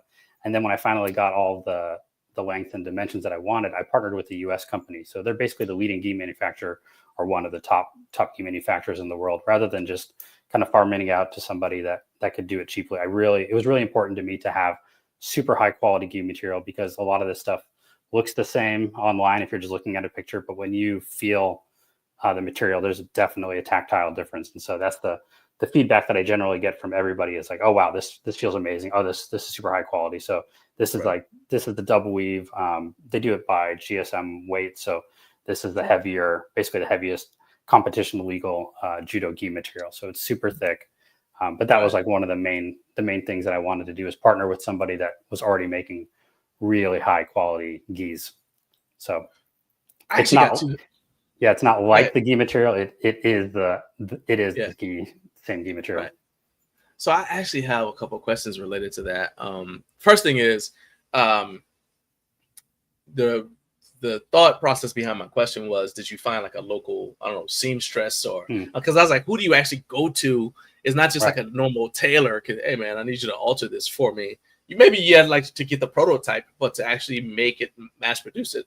I was like, well, where are you going to go to get this? What was the reaction when you reached out to the brand to get it? And can you feel comfortable telling us the brand? I'll keep that to myself for now, but just because I haven't asked them if that's kosher. Gotcha. Okay.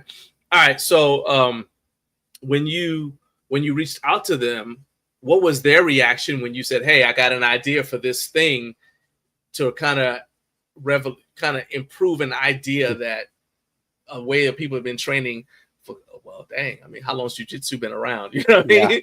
Yeah. Like, oh yeah, by the way. Yeah. I'm like, hey, by the way, how about this? Right. So what was their reaction initially? Yeah, it's shockingly cool. I mean, you basically just call like the help center or wherever at these huge, massive companies, and they're like, oh yeah, I'll connect you to this person. And shockingly simple. And that sort of like it's one of the reasons that I've loved working with them is my connection to the person there has been super easy to work with. And it helps a lot too when you're dealing with people that actually train and are actually in the gym using the thing. So that was the first thing is like my representative, is I sent him one, hey, take this to the gym. Let me know what you think. Cause these guys are like black belt judo and BJJ players. They, if anybody knows what it should really feel like, it's them. Yeah. And then were they surprised? Like, were you surprised that they weren't like, oh yeah, we already have something like this in the work? You know what I mean? That's what I'm saying. It's like, that's like weird that you're like, I got this idea. It seemed like a no brainer. Yeah. And they get in and like, oh, huh. You know what I mean? Yeah. Well, so this specific company does sort of have something like that. And it is one of those versions that I was saying that's really meant more for light use. It's nothing, it's sort of like they have a little tab sewn on the outside. And it's like, that's nothing I would feel comfortable like pulling for like a lat pull down. I would just, I would just imagine it ripping out. So they, like I said, they were surprisingly cool about it. I have had other companies approach me, like large companies. And then it turns out they do have something in the works already. So yeah, like that situation has definitely happened from what you're saying. Okay. Yeah. And then one thing I do want to bring up is there's a lot of stuff, typically what you do because you sweat, right? And so that's why knurling is so popular on different attachments and then like you'll have like the styrofoam, it's not really styrofoam, but what I'm talking about, like the kind of rubber grip padding, whatever. Well, one thing that sticks out to me about, or occurs to me about these are gi material is already moisture absorbent, so that it's like it's not like it's moisture wicking, but the idea is you're using it in a competition where you're going to sweat, and it's designed so that your grip doesn't slip. So you actually are safer using that than some of the other things that we use to do pull-ups and rows and all that. So I think that's another feature that I really like.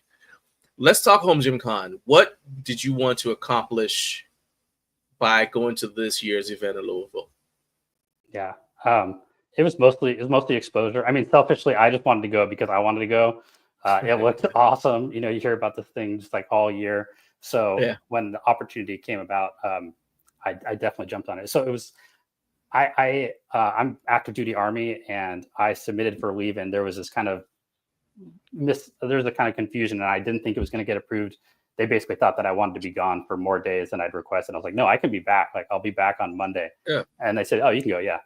But that all happened like right before. So Jake, you essentially asked for weekend liberty, but you had to go outside the liberty limits. Yeah. They thought I was requesting into the next week. So I got you. Yeah. So basically 2 weeks before HomeGymCon, I reached out to Jake, and he made it happen. So I'm probably the last person to sign up because it was so close to the deadline. And then it was just this mad dash of trying to get everything ready to get out there. Now that's interesting. I want to ask Jake now, who was the last person? Like, do you have the name of the last person to sign up for HomeGymCon? If I'm not last, I've got to be like, I feel bad for whoever was last thing because it was crazy trying to get ready. So HomeGymCon was amazing, but it was definitely more for the exposure. I knew that most people didn't even really know about them, so I didn't have super high expectations to sell a lot, other than just some connections I'd made on Instagram and things like that.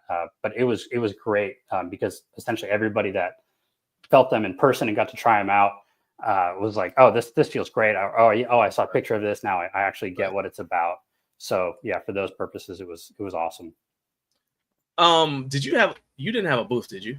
No, I did. Yeah. You did have a booth. Okay. Yeah. So, oh wow. Yeah. So you actually did this because it wasn't out that long. The video that I saw, I'll go ahead and I'll pull it up. The video that I saw with Raspberry Ape using your product, I mean, that's from like May. Yeah. I looked back. I think I announced. This is from like May 31st. So when did you actually come out with your stuff? I want to say April. I think I announced that I was going to HomeGymCon on April 11th. So that was 2 weeks like to the dot before I left. And then I'm not sure when the first video I posted, but it was only like a couple months before. Yeah, it hadn't been out that long. And no. It was just a couple months. You did So do you feel like you accomplished you said you got a lot of positive responses. So you feel like you accomplished your goal at HomeGymCon? People know who you are now? Yeah, definitely. And just so that I think the more things pop up and you see them, you have some familiarity with it. So I think that helped a ton, and I definitely made some connections to like this great meeting Kurt, and there's probably 10 people that I met there. Gunnar Peterson walked by. I was able to chat with him, get some grips in his hands, and then 2 days later shows up on Instagram and YouTube. So just there's a lot of cool things like that that came out of it. Nice. Hey, speaking of people we met at HomeGymCon, Kinsey, what's up? Good morning, Kinsey. That's a question. There it is. Trevor wants to know what your MOS is.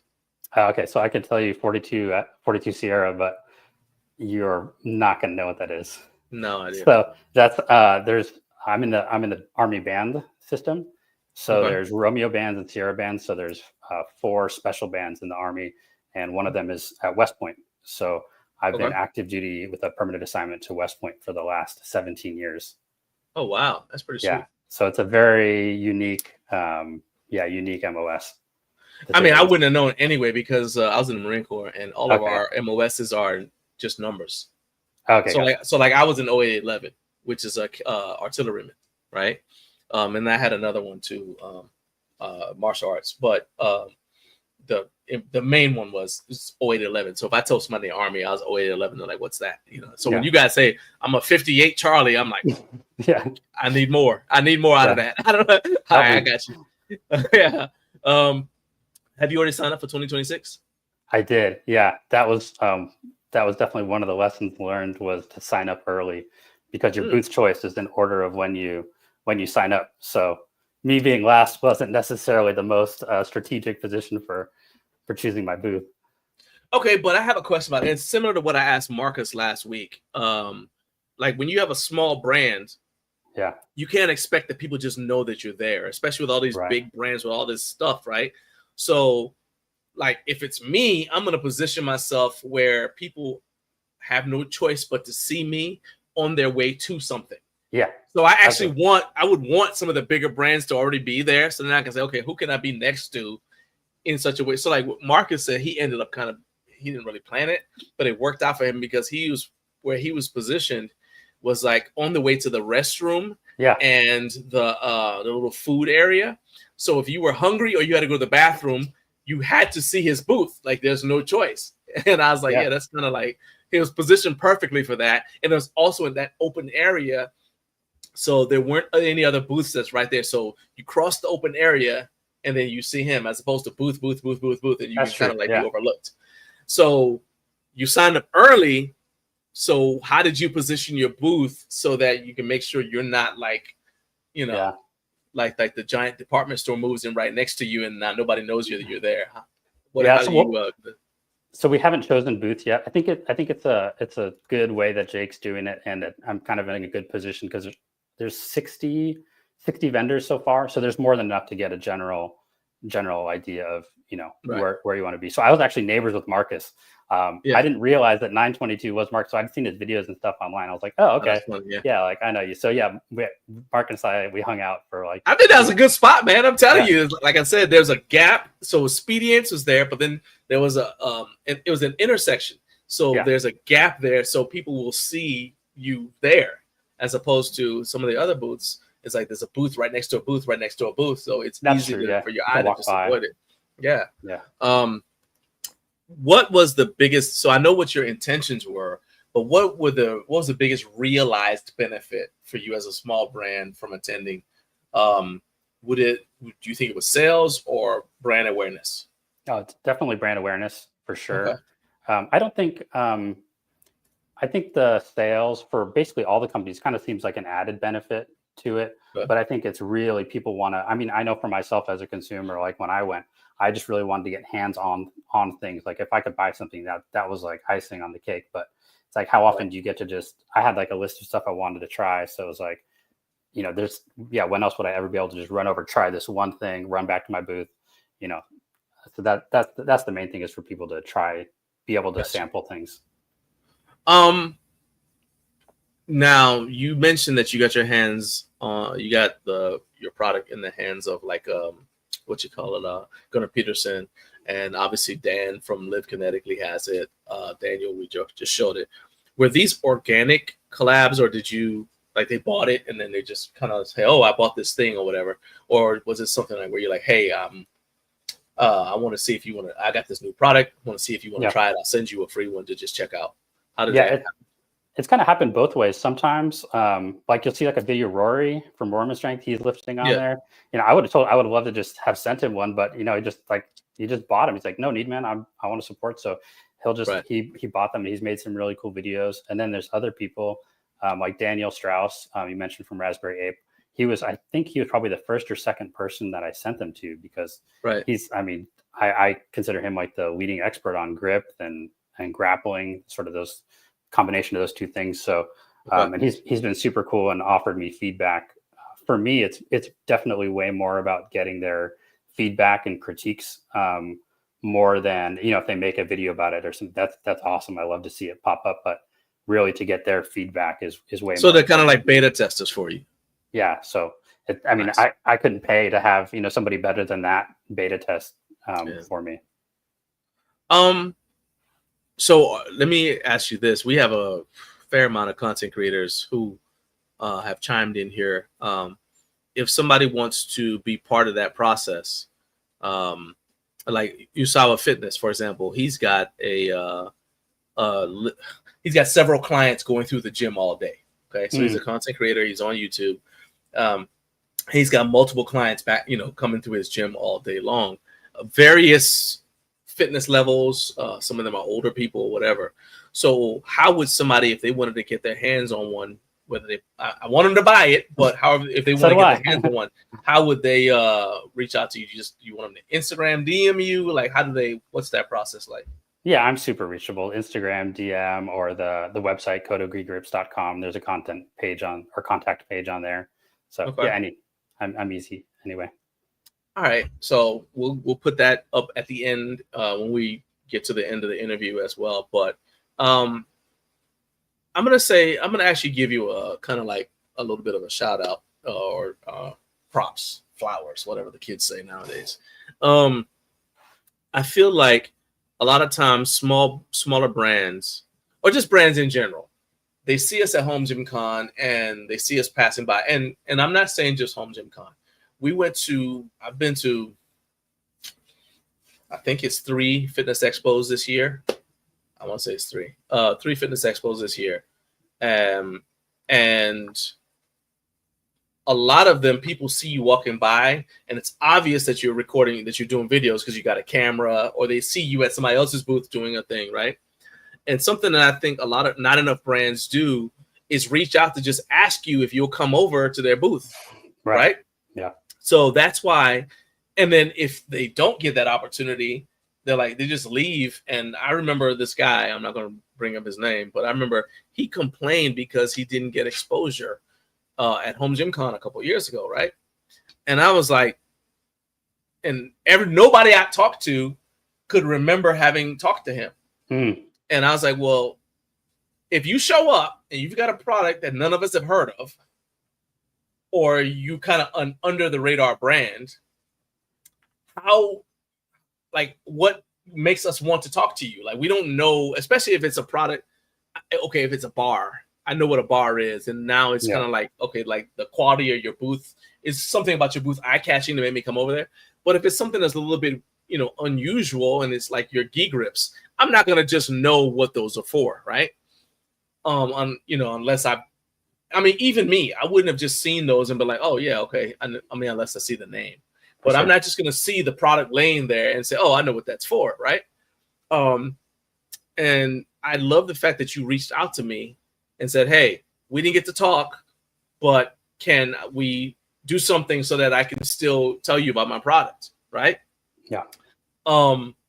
What is that been pretty? And then you told me about how you reached out to the company that you partner with to even make the product.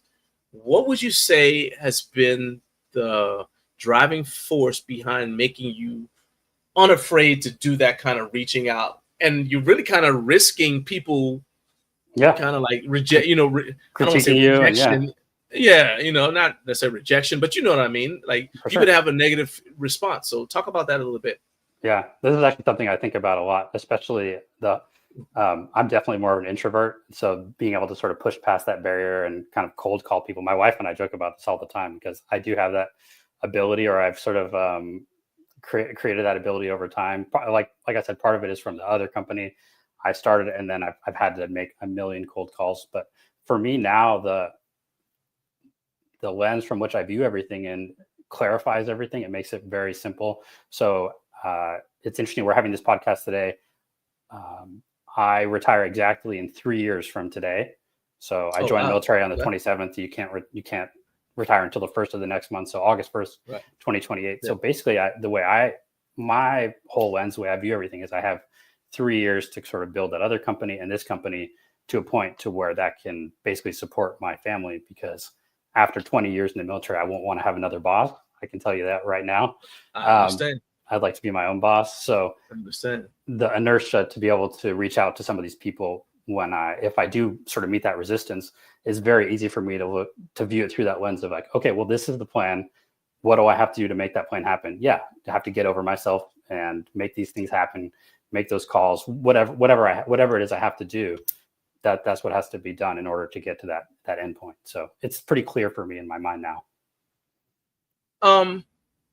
So you're doing the cold calling.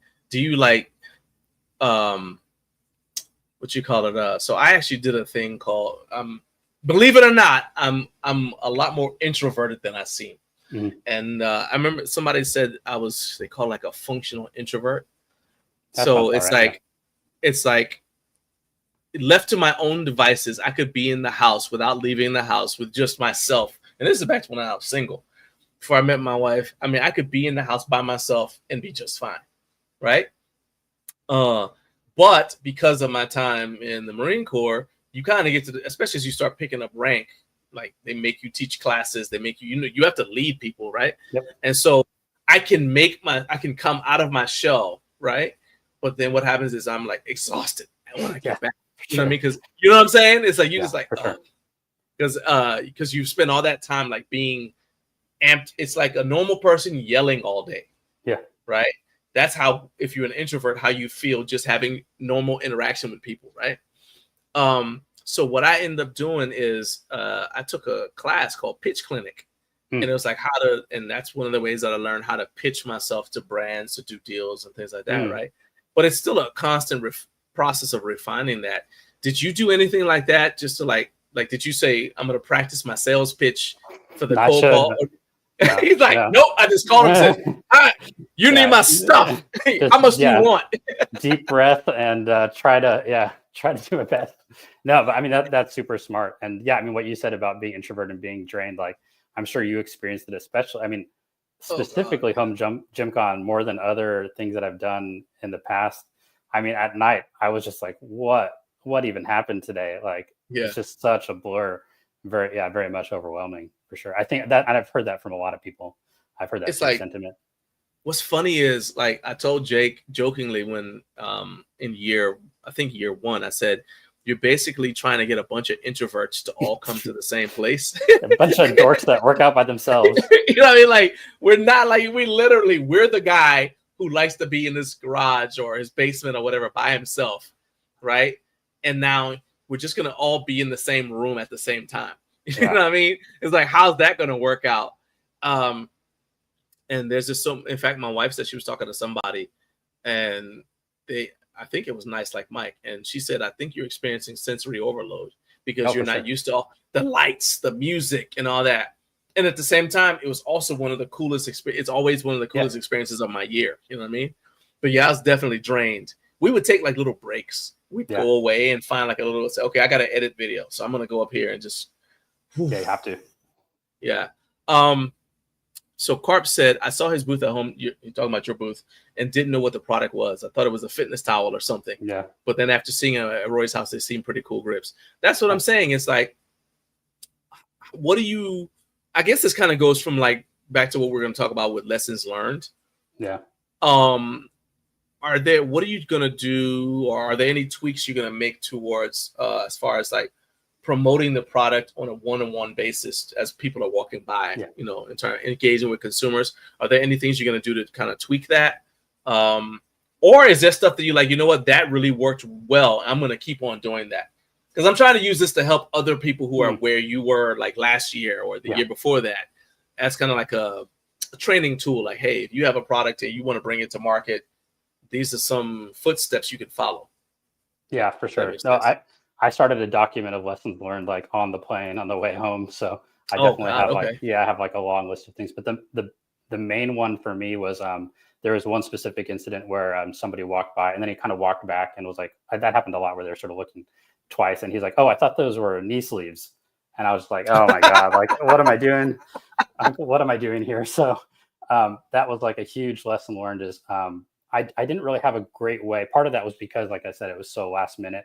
So Waited Out was nice enough to give me some plates, and I had a loading pin so people could do some like single arm deadlifts with them, and they could sort of do some curls with them with some bands I brought. So you didn't have like a cable tower or something there so people can see what it was. So it's literally just sitting on your table. It's like, I mean, I had like a couple little display things because I thought about that. I wanted to kind of more of like a 3D thing where people, had sort of they could see them.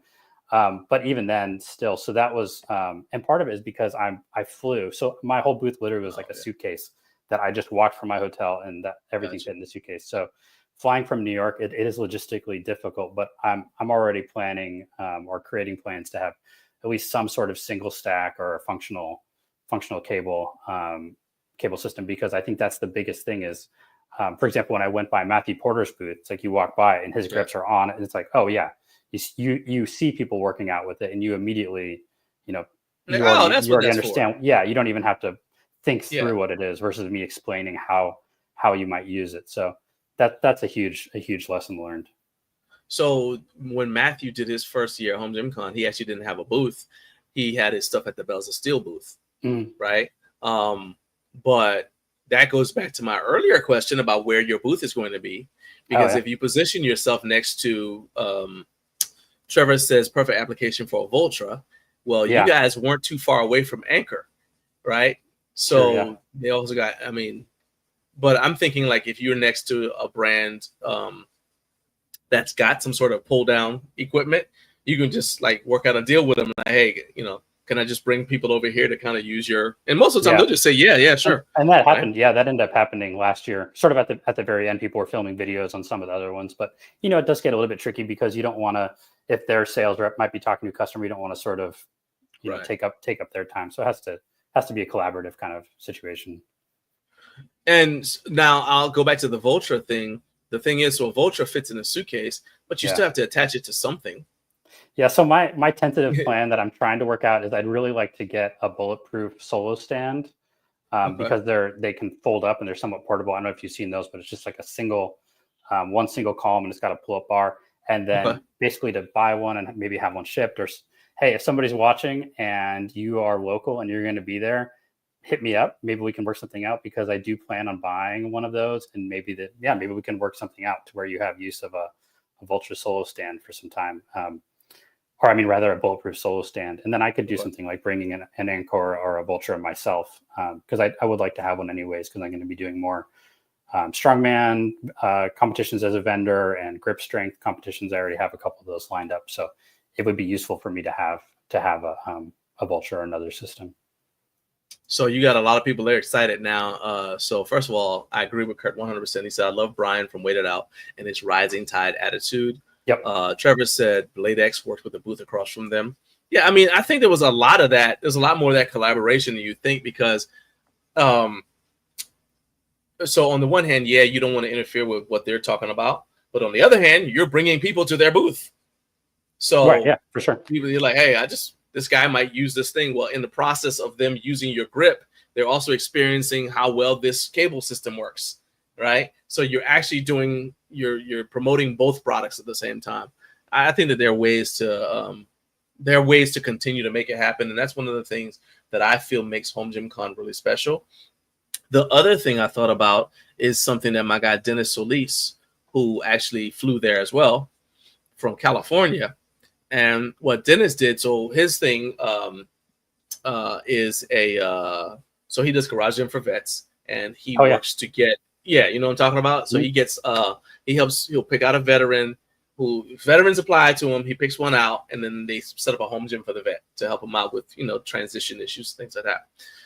Well, obviously, that's not something that you can very easily create a booth about. Yeah. So he had a video screen showing that, and I was like, oh, well, why not just have a video screen showing people using your product?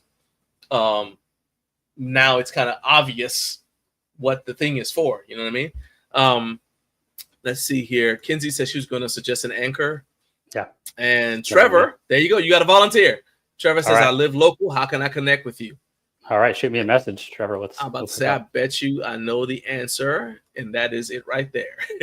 Follow Kotto Grips on Instagram. That's always Shoot the him answer. a DM. Hey, he said that's always the answer. Hey, whatever the question is. That's funny. In fact, I'll leave that up there for a little bit.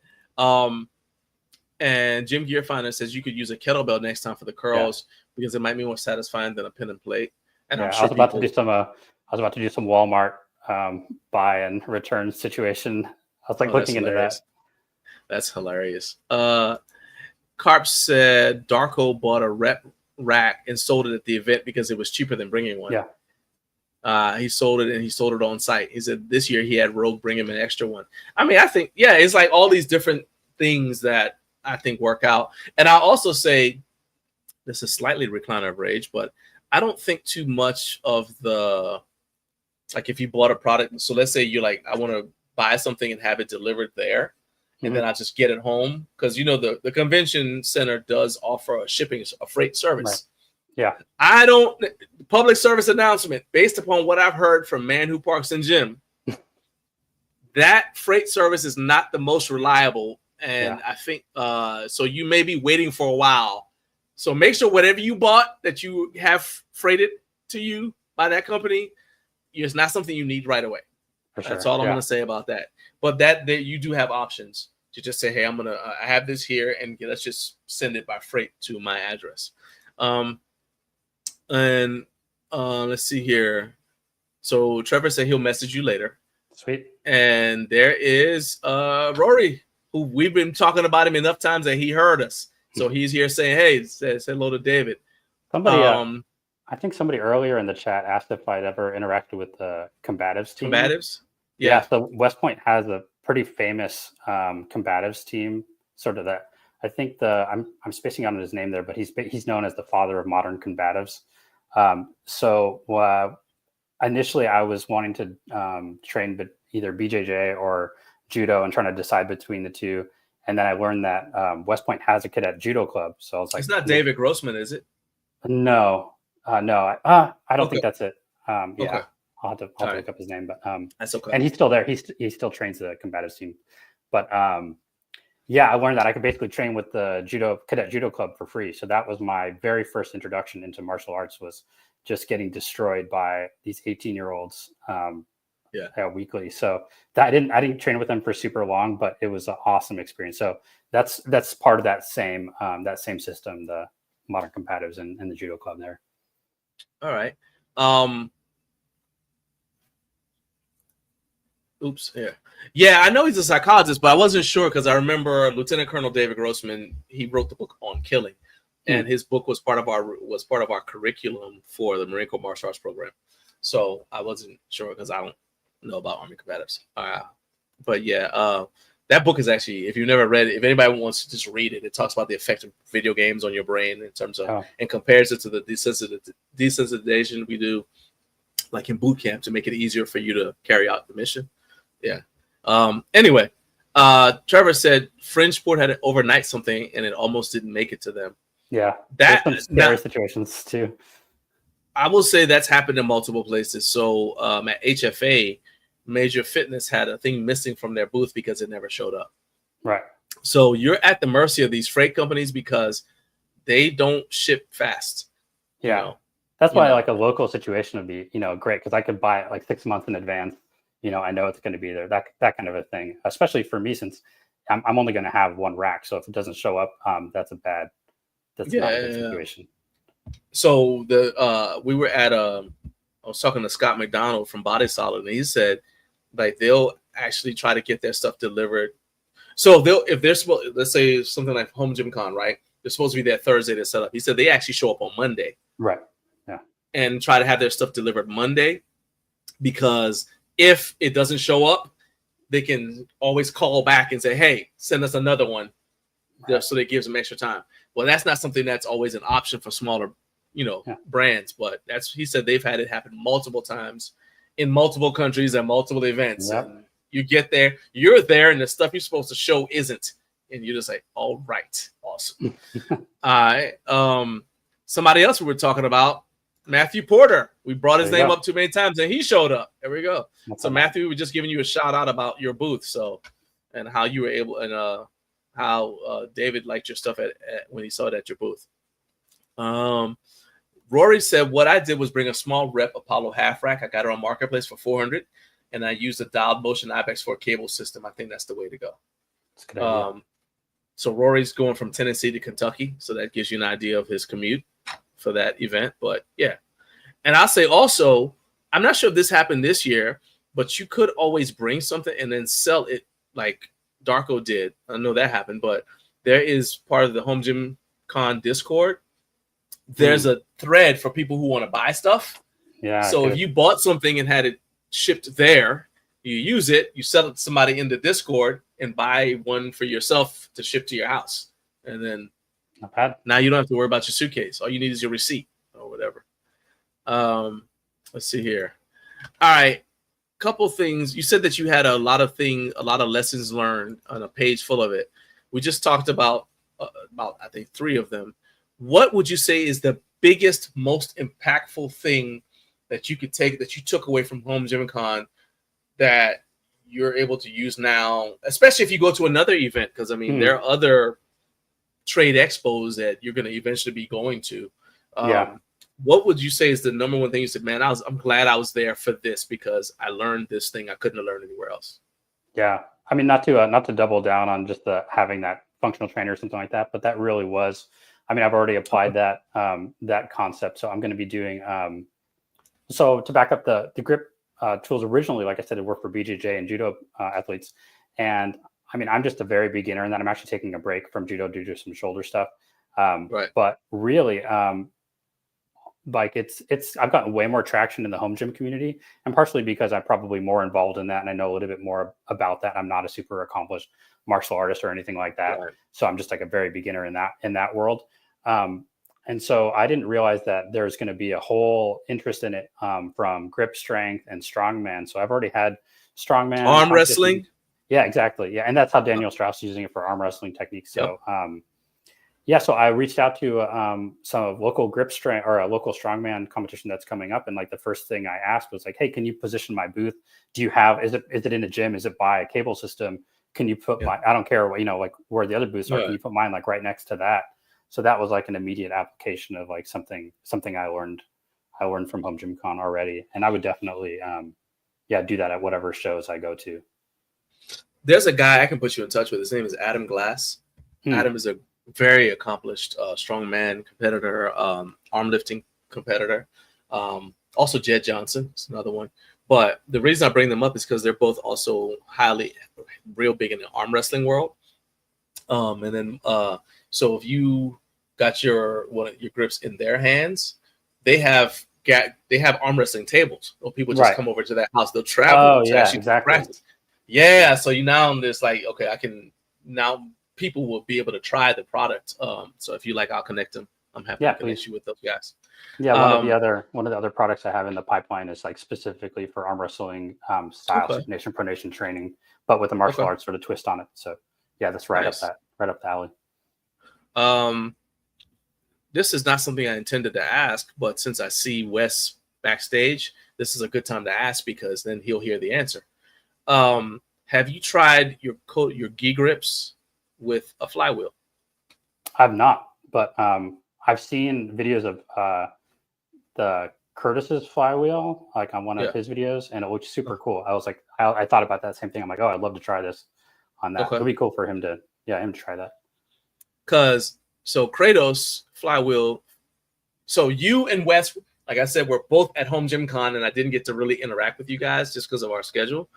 But I can see like some synergy with you guys' products as well. So that's another booth positioning type of thing that might help you guys out. Okay.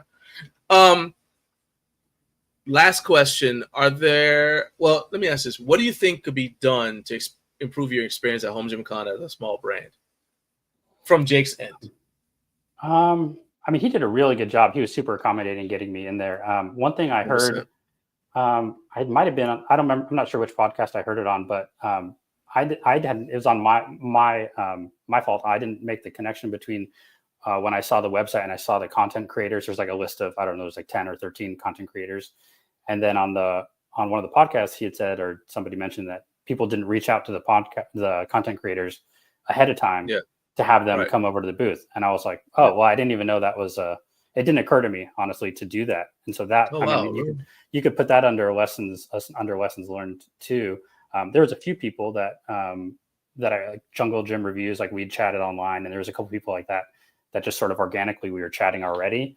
But that would be one thing for new vendors there to know about, is like definitely reach out to them.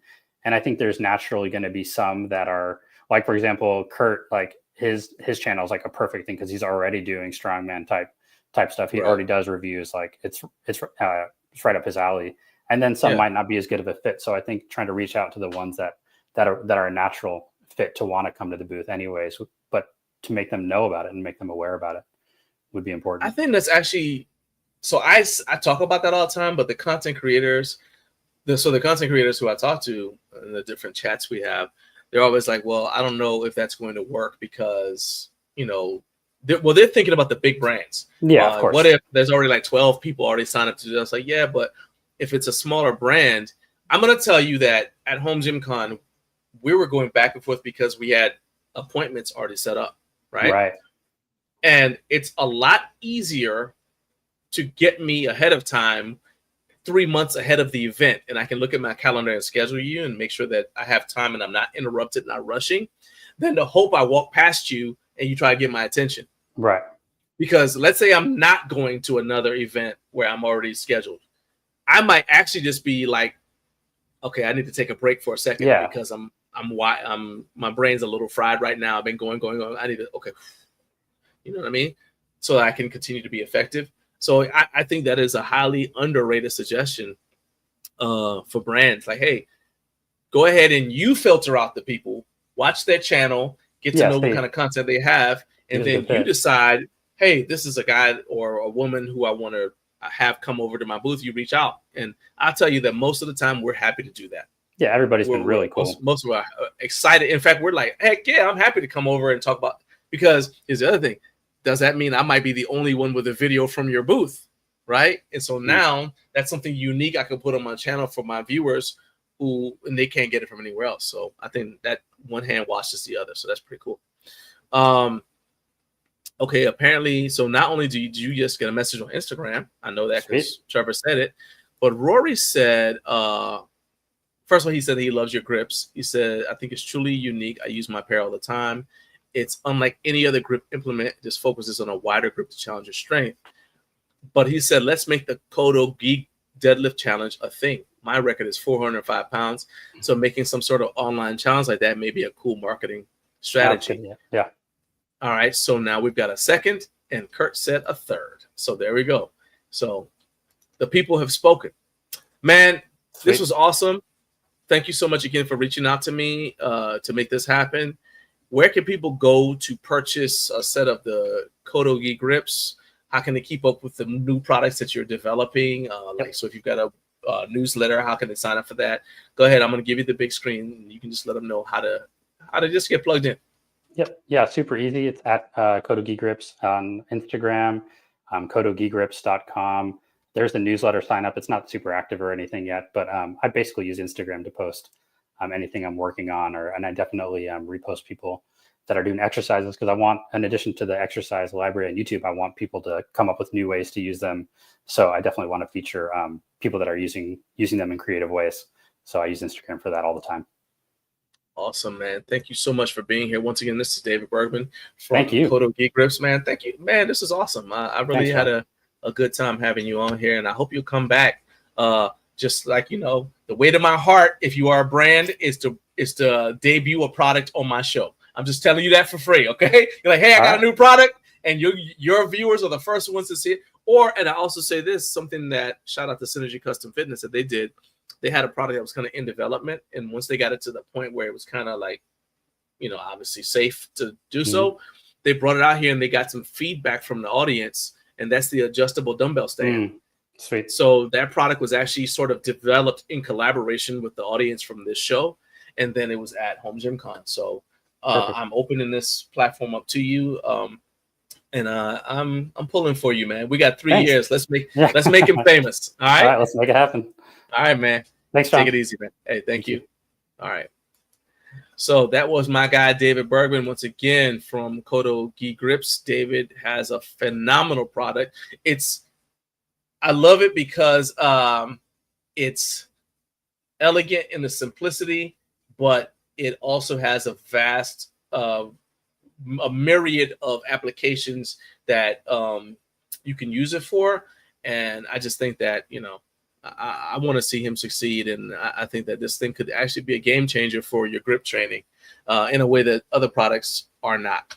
I guess I brought Carlos. I guess you are watching. What's up, Carlos? Shout out to Synergy Custom Fitness, and appreciate you being here and checking out the show, my man. All right, so it is now 7:56. Normally I do this at 8 a.m., but let's cheat a little bit. Shout out to the Mountain Time Zone. If you are watching on YouTube, please consider liking this video and subscribing to the channel, helping us grow. If you're watching on LinkedIn, I need you to, this is very important, please follow the show page, Up Way Too Early with Garage Gym Life. Not only do we put clips from the show on there, but I also put interviews that have not been shown on YouTube, that have not been, that weren't necessarily live. I've had a lot of conversations with people over the years and brands and whatnot. And so those all are all on the show page. The show page is updated twice a week. So go ahead and follow it. And once we get to the, I think we're only like 15 away from the subscribers or followers on LinkedIn that we need to be able to stream to the LinkedIn show page.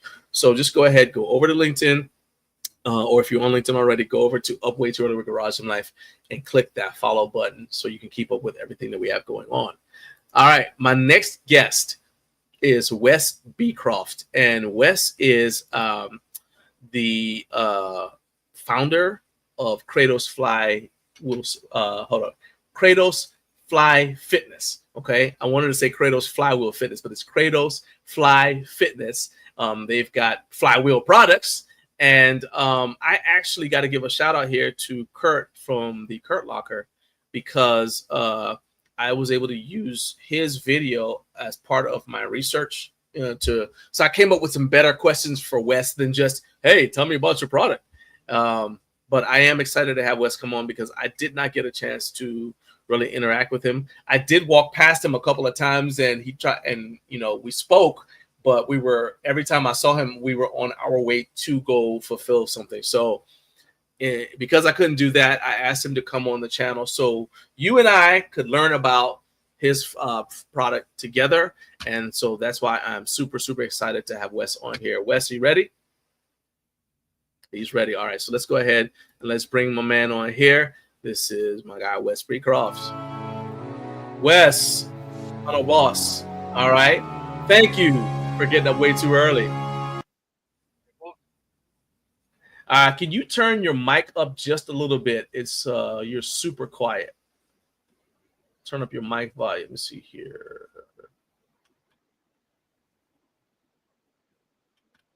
I heard you at HomeGymCon, so I know you're louder than that.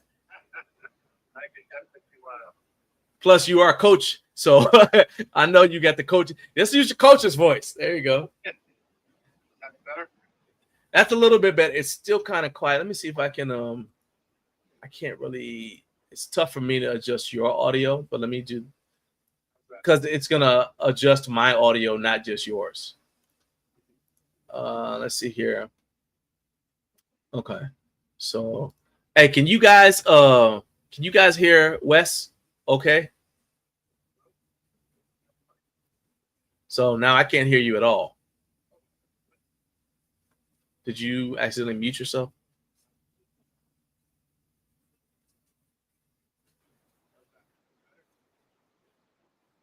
All right, yeah, it'll take a second.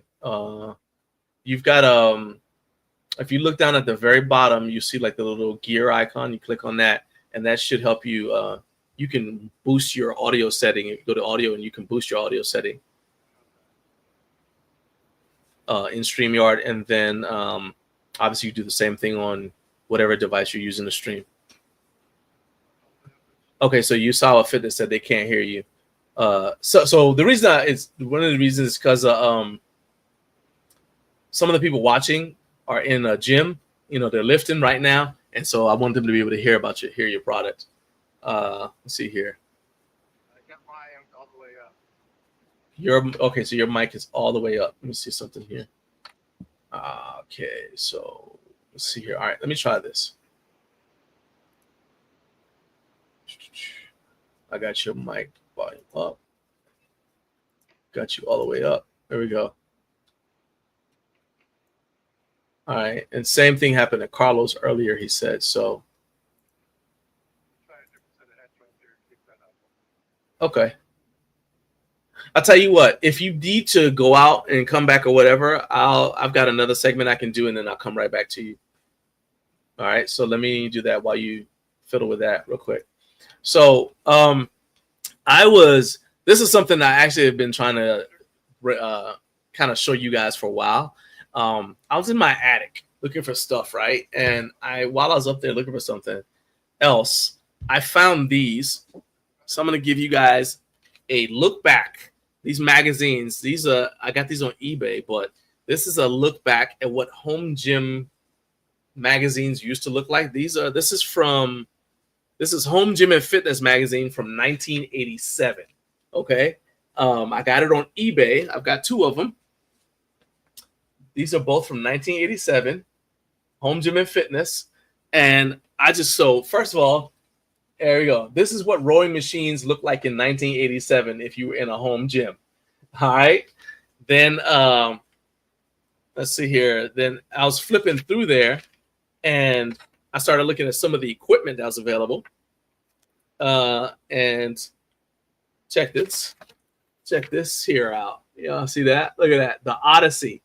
That was home gym. So when people said home gyms back in 87, that's what they meant. Okay. And I just thought that was kind of cool to see like how the world used to be. I was in 10th grade at the time, and I wasn't even thinking about home gyms. Are you ready, Wes? Let's see. Let's try that.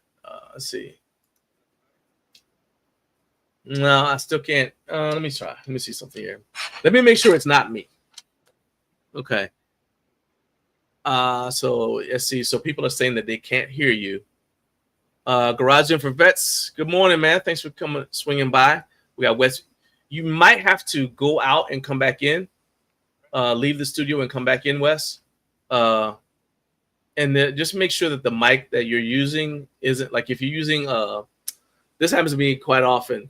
If you're using a laptop camera, make sure that your mic isn't that maybe that you're on the correct mic. It's like the mic. And if you're using headphones to listen, try switching over to your laptop speakers and just that mic instead, if you can.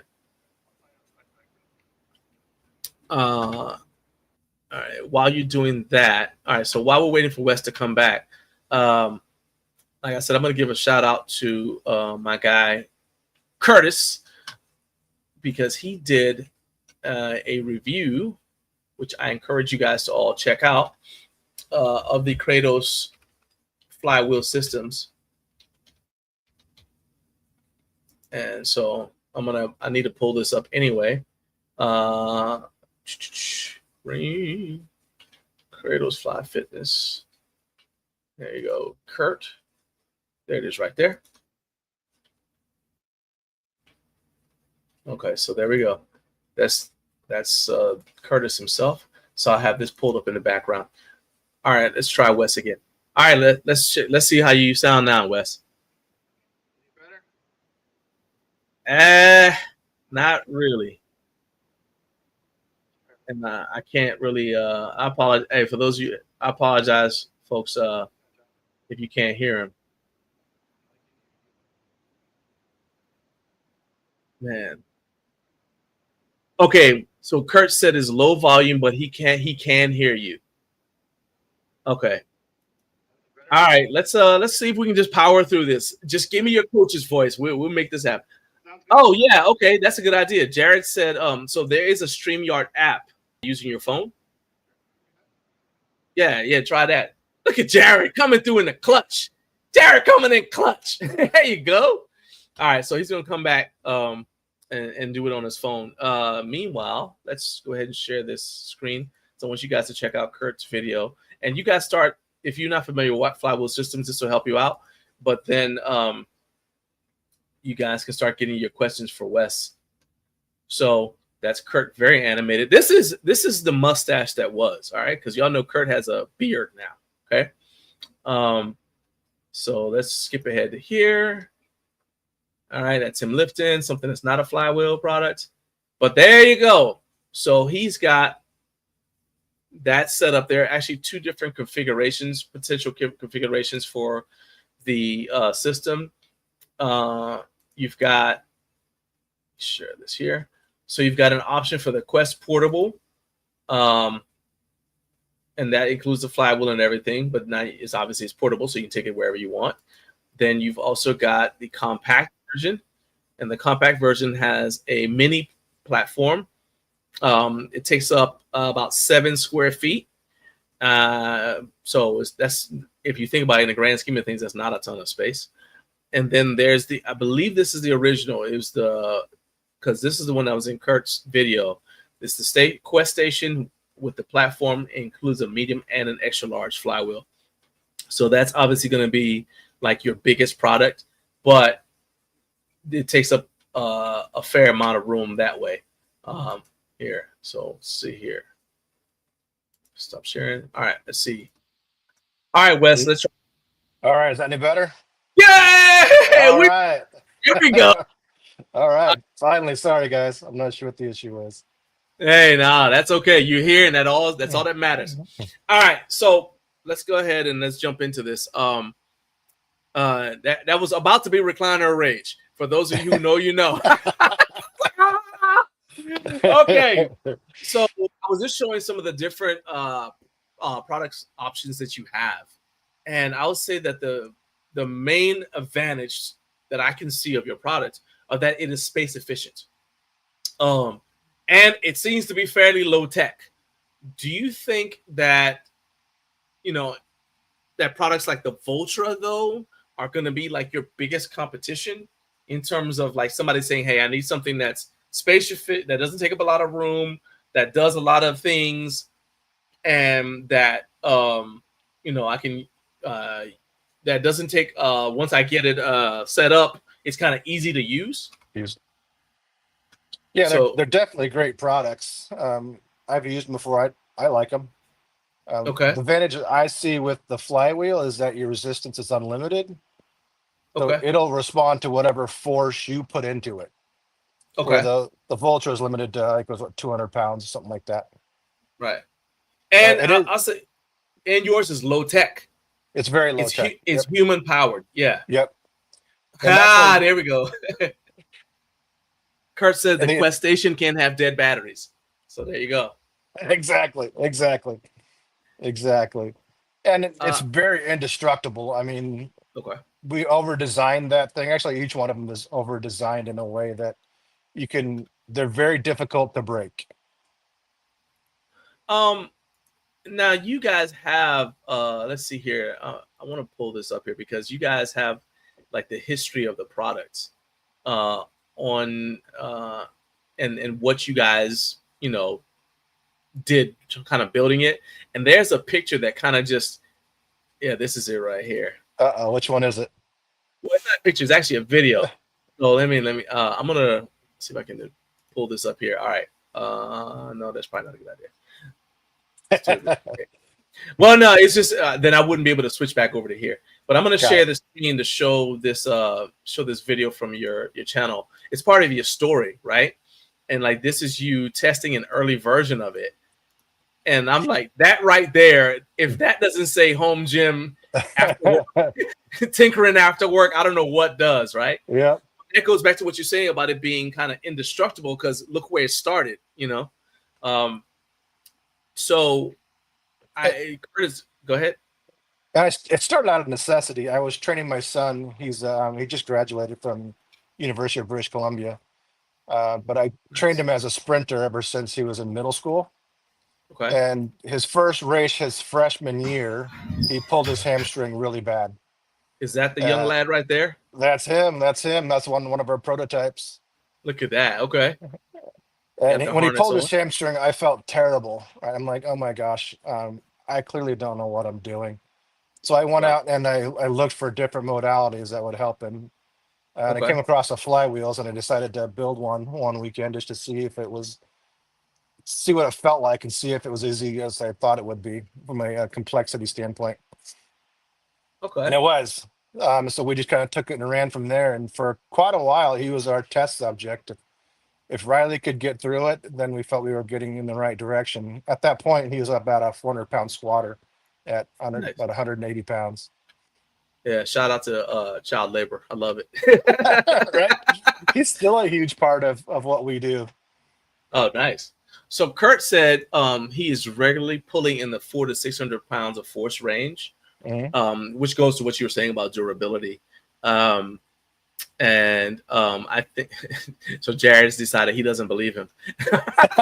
I'm staying out of that conversation. I'm staying. Look, this just kind of show you stumble across. All right. I don't know if it's too late now. You're here already. You can't back out. But you did. You know, Curtis already mentioned. You know that giving you some high praise. But when I was in the video that I was talking about that I watched, he said, in his opinion, your product was the best flywheel product on the market, and I've tried most, if not all of them. That's a quote from him. From an engineering standpoint, I'm sure it's gratifying to hear that sort of feedback, but does it also kind of like when you watch the user feedback videos, does it kind of like trigger your engineering, like, oh, I could tweak that, and then you want to go and fiddle with it some more, or do you say no, it's perfect, let's just leave it alone before we break it? Oh no, I'm always looking at what we can do next, and I've got some ideas that I'm tinkering with to meet the customers where they're at. I mean, there are restrictions that people have, right? Even though they are compact, sometimes they're too big. Some people don't have that much space. So yeah, I'm always looking. So we're gonna give Kurt some watch time here. There we go. Just have him there in the background. That looks like about 600 pounds. There you go. Yeah, applying that 600 pounds of force right now. Look at that, relentlessly, right? He's breathing hard, so there's got to be 600 pounds worth. Nah. Let me. Kurt told me that what surprised him most about the Quest Station. This is one of the things I actually decided. I asked him last night, and he said the thing that surprised him about it was how easy it was to go from vertically resisted movements to horizontally loaded ones. Is that something that you hear from a lot of users, especially people who've got experience with flywheel products? Flywheels, exactly. Yeah. And it's kind of two camps. There's the people who understand flywheels and get them and enjoy them. Right. They see the value and the adaptability of the horizontal and the vertical in the small footprint. And then there's those who are kind of looking for flywheels and don't know much about them, but they see that, oh, that's very versatile for what it is, how big it is. Yeah, we hear that quite a bit. So my first experience with a flywheel was in 2021. I was visiting Spud Inc. and I was talking to Mark Bartley, Spud, and he said, oh, I got this thing in here, come check it out, right? So he puts me up on this flywheel product. I don't remember the name of it, but I know I had to climb up on this box, and I was like, I don't know if immediately I was against it, because in my head I'm like, okay, I've already got a gym full of stuff. Where am I going to put this giant box that in my mind only does this thing, right? Because I didn't play with it long enough to see the other applications. So I like that you got started with a box, but then you very quickly, as people can see your story, you kind of like you went you started with the box that we see right here, and that's still a little bit of a, but that's a little bit of a shallower platform that you're standing on there, and then the platform you're on starts to steadily shrink and get thinner and thinner and thinner. And also there, that's doesn't come out that far from the wall. Like your compact, it says it takes up a total of 7 square feet. So what was it that made you say, hey, we got to make this thing as compact as possible? We didn't really go for compact. We were looking for building confidence in our users. So one of the things that I feel about lifting is if you're not confident in what you're doing, whether it's your setup or your exercise, you're not going to perform your best. So we focused on making the user confident. And to do that for us, we focused on stability, smoothness, and ease of use. To make sure the user had a good experience and felt like they could do whatever they wanted to on that machine without having to worry about fall off, burning through it, or falling through it, or just feeling unstable on the platform. And we understand that many of the people that are going to buy one of these may not enjoy stepping up on a box that's 6 inches off the ground. And these things are great for the elderly community because they're very short, they're adaptable, there's no impact, it doesn't put a huge strain on your body. All right, so my mom has one and uses it.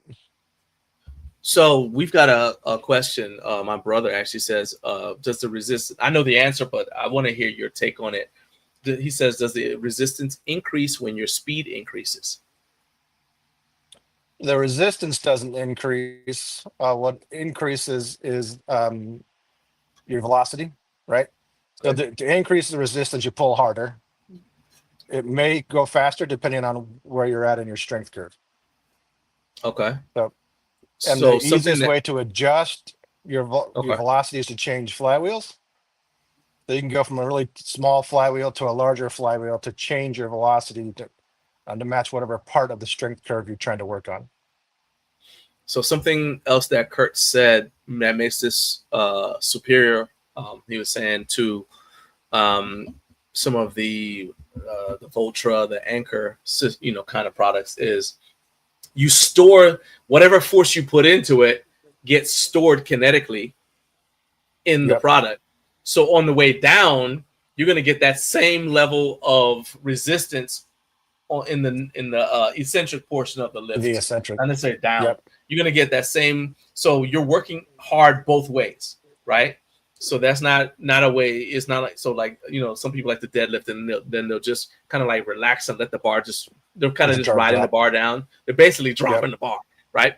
You can't really do that with this because it's actually pulling back down, and you end up having to resist or you're going to fall, right? Exactly. Is that because you designed this to, in the beginning, basically rehab your son's hamstring? So the eccentric portion was very, very important, but also because he was, like you say, he's a sprinter, right? Yep. Yeah. So it's important so that he gets trained in the concentric and eccentric portion of the movement. So is that kind of like why you guys designed the flywheel like that? It is, and it's the safest way to get resistance because it totally adapts to you. So like when he was rehabbing his hamstring, he wasn't very strong, right? Right. But it progressively increased in resistance as he increased with his force generation. The great thing about him, it really is Newton's law, right? Object in motion wants to stay in motion. So as you're accelerating that flywheel, it wants to stay moving fast, but you have to slow it back down. So there's no hidden mechanism, there's no spring, it's just Newton's law. Let's talk about the development process a little bit more because as I mentioned, and this is the movement library that you got that people can check out when they go to KratosFlyFitness.com, and you see like the movement library. If you're curious about all the things you can do with this before you make your decision about whether to buy one. But if I look at this thing here where it shows like the two guys in the garage thing, you were seeing the different iterations of the product as it goes through its life journey, right? Or whatever, the life cycle of the product. What would you do? Let's say you started out today, but you knew everything you'd learned from this process and you were building it today.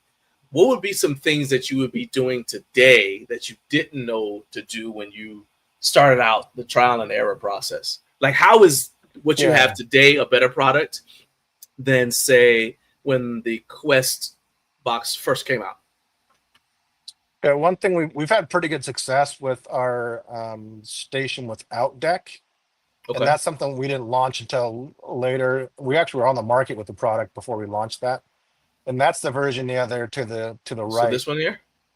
Yep. That one? Okay. Yeah. So it has all the versatility of the station without the platform. So if you can screw into your concrete, that's the way to go, because you Okay. get so much versatility. There's literally no deck. So you can Okay. move all around that thing. You put a stall mat around it, and you got it's free range of motion, and you still have the horizontal and vertical aspect. Yep, just like Kurt's showing you there. Right. I told you And I'm gonna get Kurt all kinds of watch time today because I'm just gonna shamelessly pull from his video. to be fair, he has one of the best review videos that we've seen. He did a great job. Wow, yeah. Oh yeah, it's a that's one thing. So let's glaze him a little bit. Yeah, Kurt has a I think I like the way that he approaches, especially when he's like really interested in a product, because even when I messaged him, like he gave me some very in-depth answers because this is something that he sees the use for. So this isn't a case of somebody who's like just doing a review of a product, but they don't really believe in it. And I think that really comes through in the video. Oh yeah, it totally does. All right, so here I was waiting to get a comment like this. All right, Okay. so this is from my guy Anand, right? Matter of fact, what's up, Anand? Hadn't talked to you in a minute, so I'm glad. It's good seeing you. He said, I think Kratos shines in rehab and accommodating varying resistance from rep to rep, but he said it's hard for the average power lifter to utilize with a ton of value, but for rehab, I can see endless potential. So for Anand, and I said I'm a self-confessed barbell and dumbbells guy, right? What is your response when somebody says that? Like, okay, yeah, it's great for rehab, but I'm not hurt. So how would this help me be stronger, especially if I compete in a strength sport like powerlifting, where you do need to spend a significant amount of time with the barbell, because that's going to be the tool that you use, where, it's not like if I play football, all the stuff in the weight room is just GPP essentially. Yeah. But the tool of my trade is the football, right? I got to get good with the bar if I'm a power lifter. So how do you respond to somebody who says, well, that's great for rehab, but what's its use case for me trying to get stronger in a strength sport? Yeah, so your limiting factor is your eccentric force ability, and this helps generate and create resistance in the eccentric that is very difficult to get in free weights. So I would, if you love free weights, barbells, do those. Do whatever you enjoy, right? But if you're an athlete and you're trying to maximize your performance, you got to train every phase of your muscle activation, and this gets the eccentric in a way that it's very difficult other ways. For example, when my son was squatting, we trained his eccentric, and we always followed Cal Dietz, right, in his triphasic training.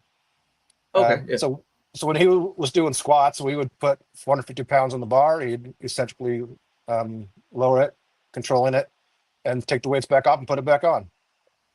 Okay. So that wasn't enjoyable, right? But it worked. Even unloading it to load it back up. I can tell you right now, I'm like, right. I'm sad for you right now. Oh, it was the loader, yeah. No, golly. We should have done some bar release stuff. Back then I didn't know about those, but yeah. So that's one of the values that it adds that you can't get from free weights. And people often see it as a rehab or an accessory, but people use this for pure strength generation. I don't know if you guys. So Mitchell Hooper, for example, great deadlifter, amazing athlete. He has one of our Quest stations that he uses for training. Okay. So when he was having issues with his lockout on his deadlift, so we gave him one of our units to help with that, and he's seen his deadlift go up. So and I'm not saying everything that he's done has contributed to the station, but it definitely helps. Oh, no, I get it. Joey, what's up, Joey? Joey Echeverria, what's up, my man? So Kurt pointed out, so he says he competes in strongman. He holds state and national titles. But I will say, before I get to Jared's question, I'll say that when Spud had me on the flywheel that he showed me, essentially he set it up like a belt squat. Mhm. And just to kind of like go with what you guys are saying, it's like you don't compete in the belt squat in any sport that I know of. I'm not saying it's not out there. I'm just saying I don't know of anywhere you compete in the belt squat. It's not But common, that's for sure. right, but people use it because it helps you with to still train legs and avoiding the spinal loading. Yep. I noticed that you guys had your son was hooked up to a harness at one point. So in my mind, the flywheel for somebody who's competing in a strength sport serves as an assistance movement. And let's talk about specifically powerlifting. It serves as an assistance movement because, okay, I've done safety squat bar, right? Good mornings. We don't compete in that either, right? Exactly. But Yeah. it's just a matter of is that kind of like accurate, like what I'm saying? Like it's Yep. a good way to do assistance work. Okay. It is. Yeah, it's a great modality to round out your strength training. So you're not Okay. just using one modality. Now Jared says, I'm working on my overhead press and my grip. How could the Kratos be used to help me improve? It's great for overhead presses, just using a straight bar, and you can set it up. We've got enough cord on there to go about 12 feet in the air. So Okay. it's incredible. And you can cheat with your legs if you want to fight with the eccentric on the way down. And for your grip, you grab any kind of grip blob you want to use and just go to town with it with the single arms, and your grip is going to go through the roof in a short amount of time. I'm looking through, so you got like over 40 movements. I'm looking to see so it looks like it's the RDL shoulder press, I think you have. Yeah, that's one of my faves, where you go from an RDL to a shoulder press at a single motion. So it's kind of like a clean and jerk, but Okay. with a flywheel. Okay. Yeah, I was trying to find it, but it won't pull it up for me. I don't want to, I can't, find it right now. I think let's flip my earlier question around where Okay. it's I talked about things that that made it what it is. What were some setbacks you had that may have been frustrating in a moment, but turned out to have been hugely impactful, as you're making the product? You're like, man, I'm glad, looking back, I'm glad that happened, because now as a result, we have this. Yeah, no, it's a great question. We went through, I would say, 7 or 8 different iterations trying to find a solution that was, like I was talking about earlier, very stable, very smooth, and easy to use. It took us a while to get there. We had numerous iterations where it was kind of up on a platform, kind of like you see others doing, but they just weren't very stable. And getting up onto them was an enjoyable experience, and try to perform your best at that height. So we kept digging to find a way that we could make it low profile, confidence building, and easy to use in one single machine.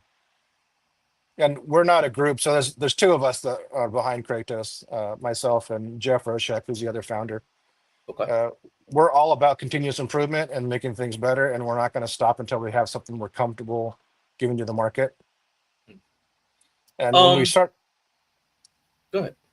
when we started looking at competitors out there before we developed the station, there was many of them that had like attachments and weights and stuff on the platform. I'm like, I don't want to have a machine where that's required.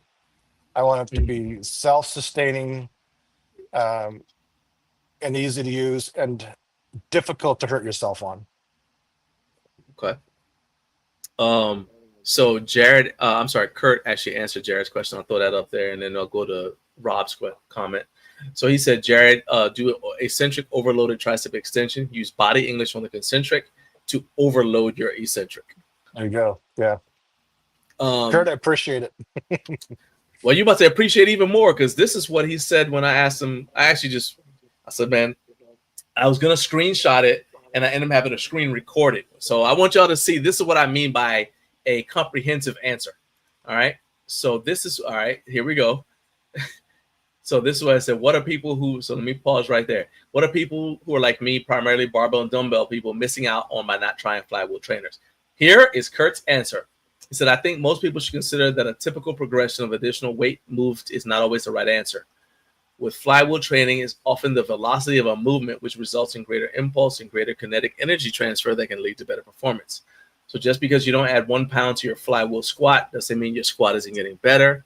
Often you're trying to best the cumulative dose of velocity and kinetic energy. It's difficult to understand until you do it. There's also a lot of ability to overload the eccentric portion of almost every movement by using body English to cheat the concentric portion of the lift, which creates a very heavy eccentric stimulus. This helps with a ton of things people don't consider. This is braking force as well, so the lack of support from the functional fitness community is silly low. Braking force is how you help to stop falls and live a better life. The Quest Station excels because it combines 2 units into one and does it at a much more accessible price. It also allows for bilateral and unilateral work. The list of benefits goes on and on and on. I will never not have flywheel training in my daily workouts. All right. I'm going to stop and rest after reading all that. But but that's what I mean by like when he was like, he immediately got fired up. I was like, whoa, I said, okay. But it's what I wanted to know too. Yeah. Yep.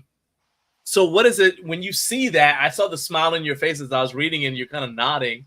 Oh yeah. How does it feel to hear that? And you didn't even know that he and I were having this conversation. So it's definitely unsolicited. So how does that feel for you looking back now? You're like, oh, that's something I helped to build. Oh, it feels great. I love hearing how people use their product and enjoy it. Even when people have a bad experience, like when product gets lost in shipping or something like that, they're just pissed off because they can't get their machine.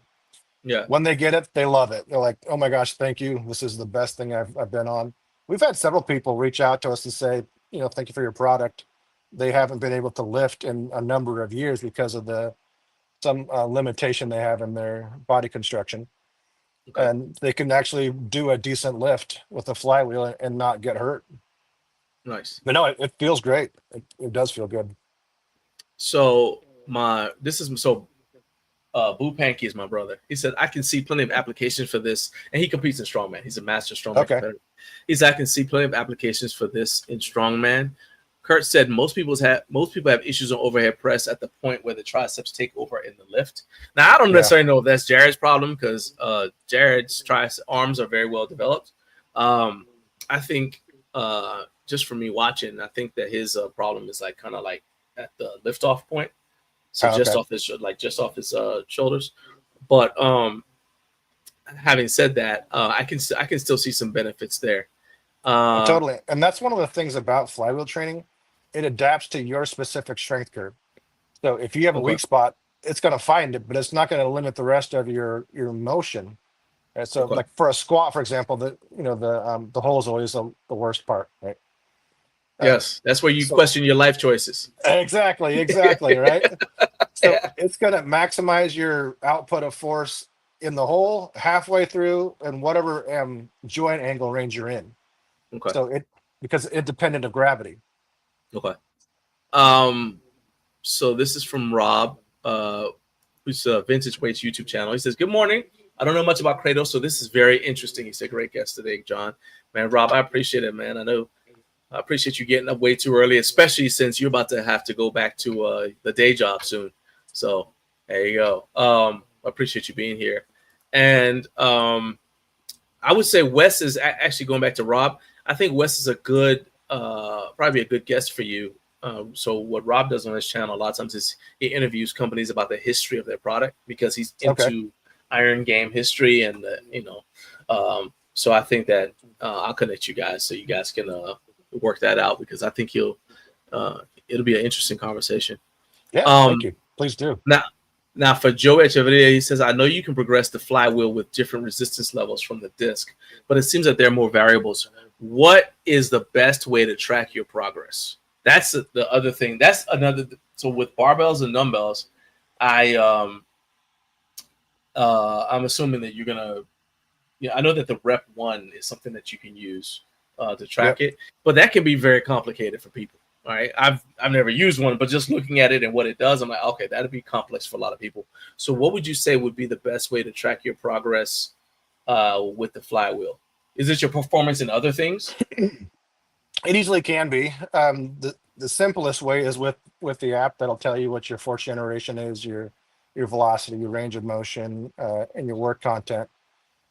If you don't have that or you don't want to pay for that, You talking about the Rep One app? The Rep One app. Yep.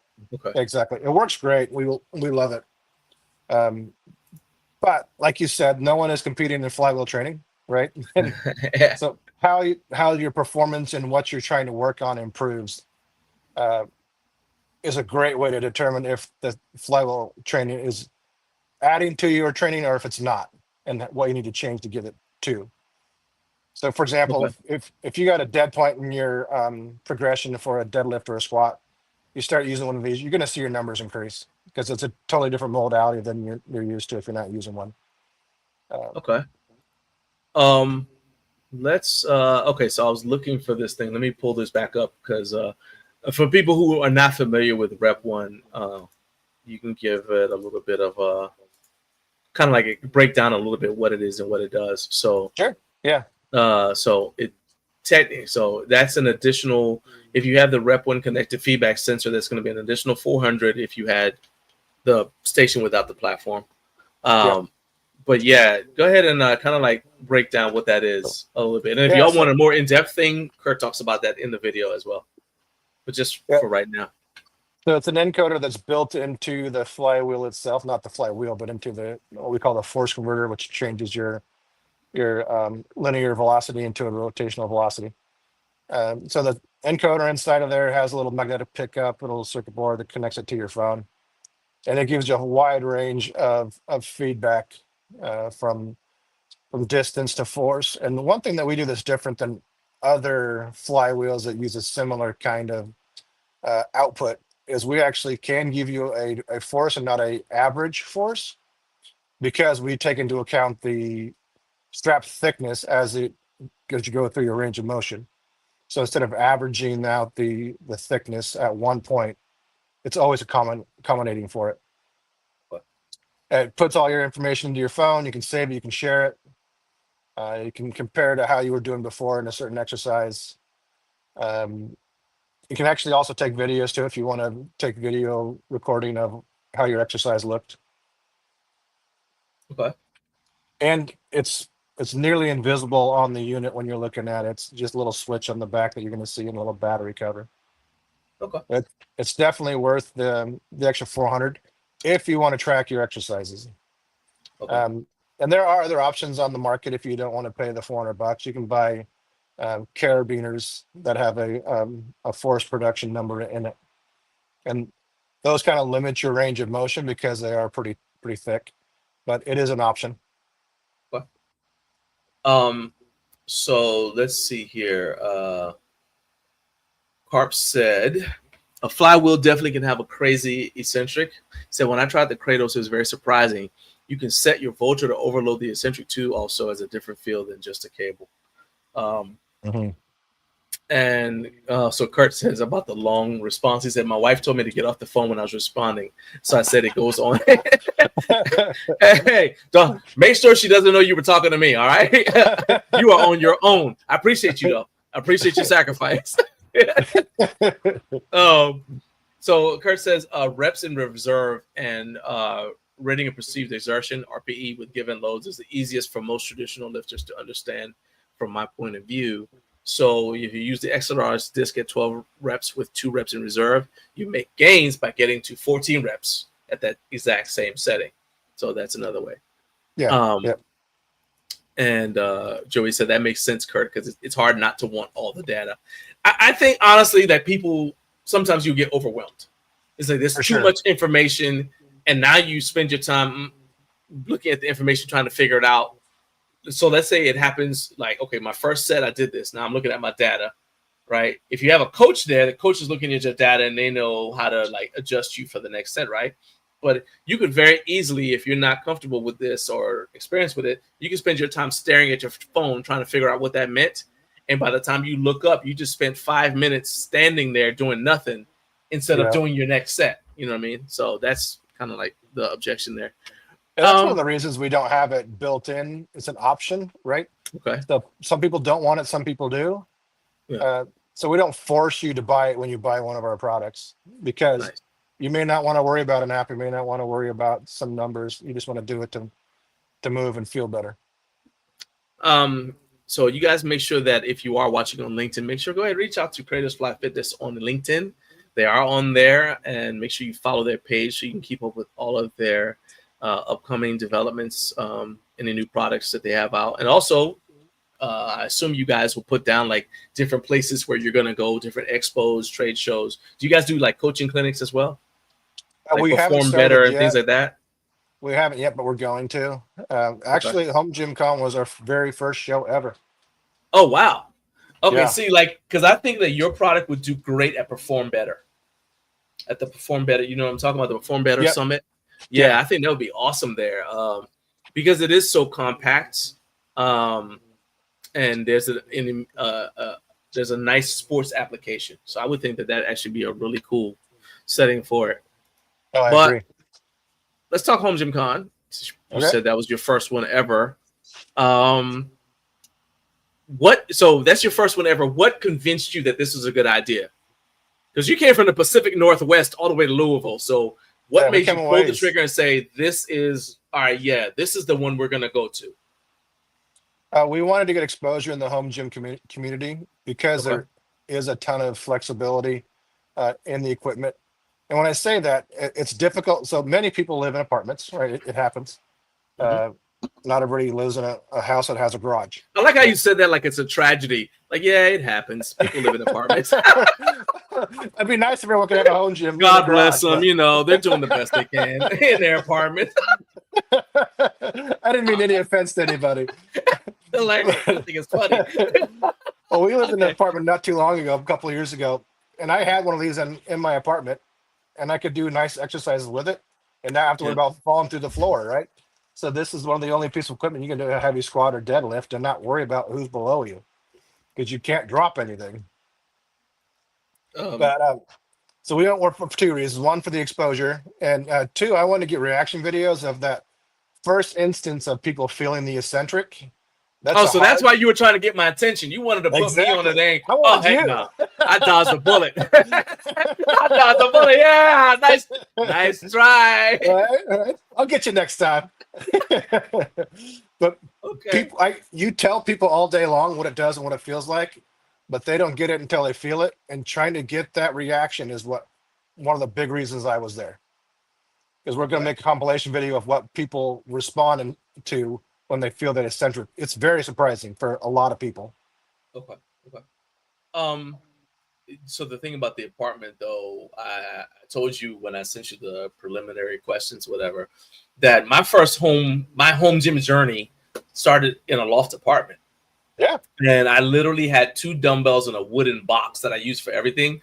The thing that would have, had I had something like this at the time, that would have been everything I needed, because the movement library just shows, like face pulls, all these different things you can do with this one product. I honestly probably would never have gotten a it's interesting how the journey goes, because I probably would never have gotten like a cable crossover, because I remember I had barbell dumbbells and I said, man, I need to get a cable crossover. And I didn't care about the cable crossover. I cared about using it to do pull downs, rows, and all that kind of stuff, right? And I think had I had something like this, which takes up far less room than the cable crossover I ended up getting rid of because it was too big. It's too big. Right? Yeah, I was like, because I moved to a shed. And I was like, okay, cool. Let me get a lat pull down. This cable crossover isn't going to work. It's crazy. But this would have been such a game changer for me. So I thought about that when you said it. And I also like the fact that you guys designed it to be aesthetically pleasing. So if somebody puts this in an apartment, it doesn't look like some crazy thing. People looking at us like, is this where you like torture people who break in? What is this? Exactly. We wanted to look good too. So here we go. It's drama. All right. So Anand says he wants you to talk about the Kabuki collab and how it came about. And I guess he wants you to talk about how you found out about the demise of Kabuki. So whatever you're comfortable sharing. Sure. Yeah. So before we were on the market, I reached out to Chris Duffin on LinkedIn because they had a position open. I wasn't looking to apply, but I was looking to connect with Chris. Yeah. Because I learned about him, read about him, and knew he was a great person to just know. Yeah. So I reached out to him, talked to him, and got some FaceTime with him. At that point, we were just looking for feedback. What does someone like Kabuki or a company like Kabuki think of our product? What value do they Well, see in it? And before I got home from visiting with Kabuki and Chris and Rudy, mhm. he left me messages saying, "Hey, we need to work together. We need to do something. This is a great product." And at that time, it was right on the cusp of COVID hitting. So we Okay. started refining the product, and during that phase, they're like, "Why don't we just co-branded it and sold them to the Kabuki name?" Okay.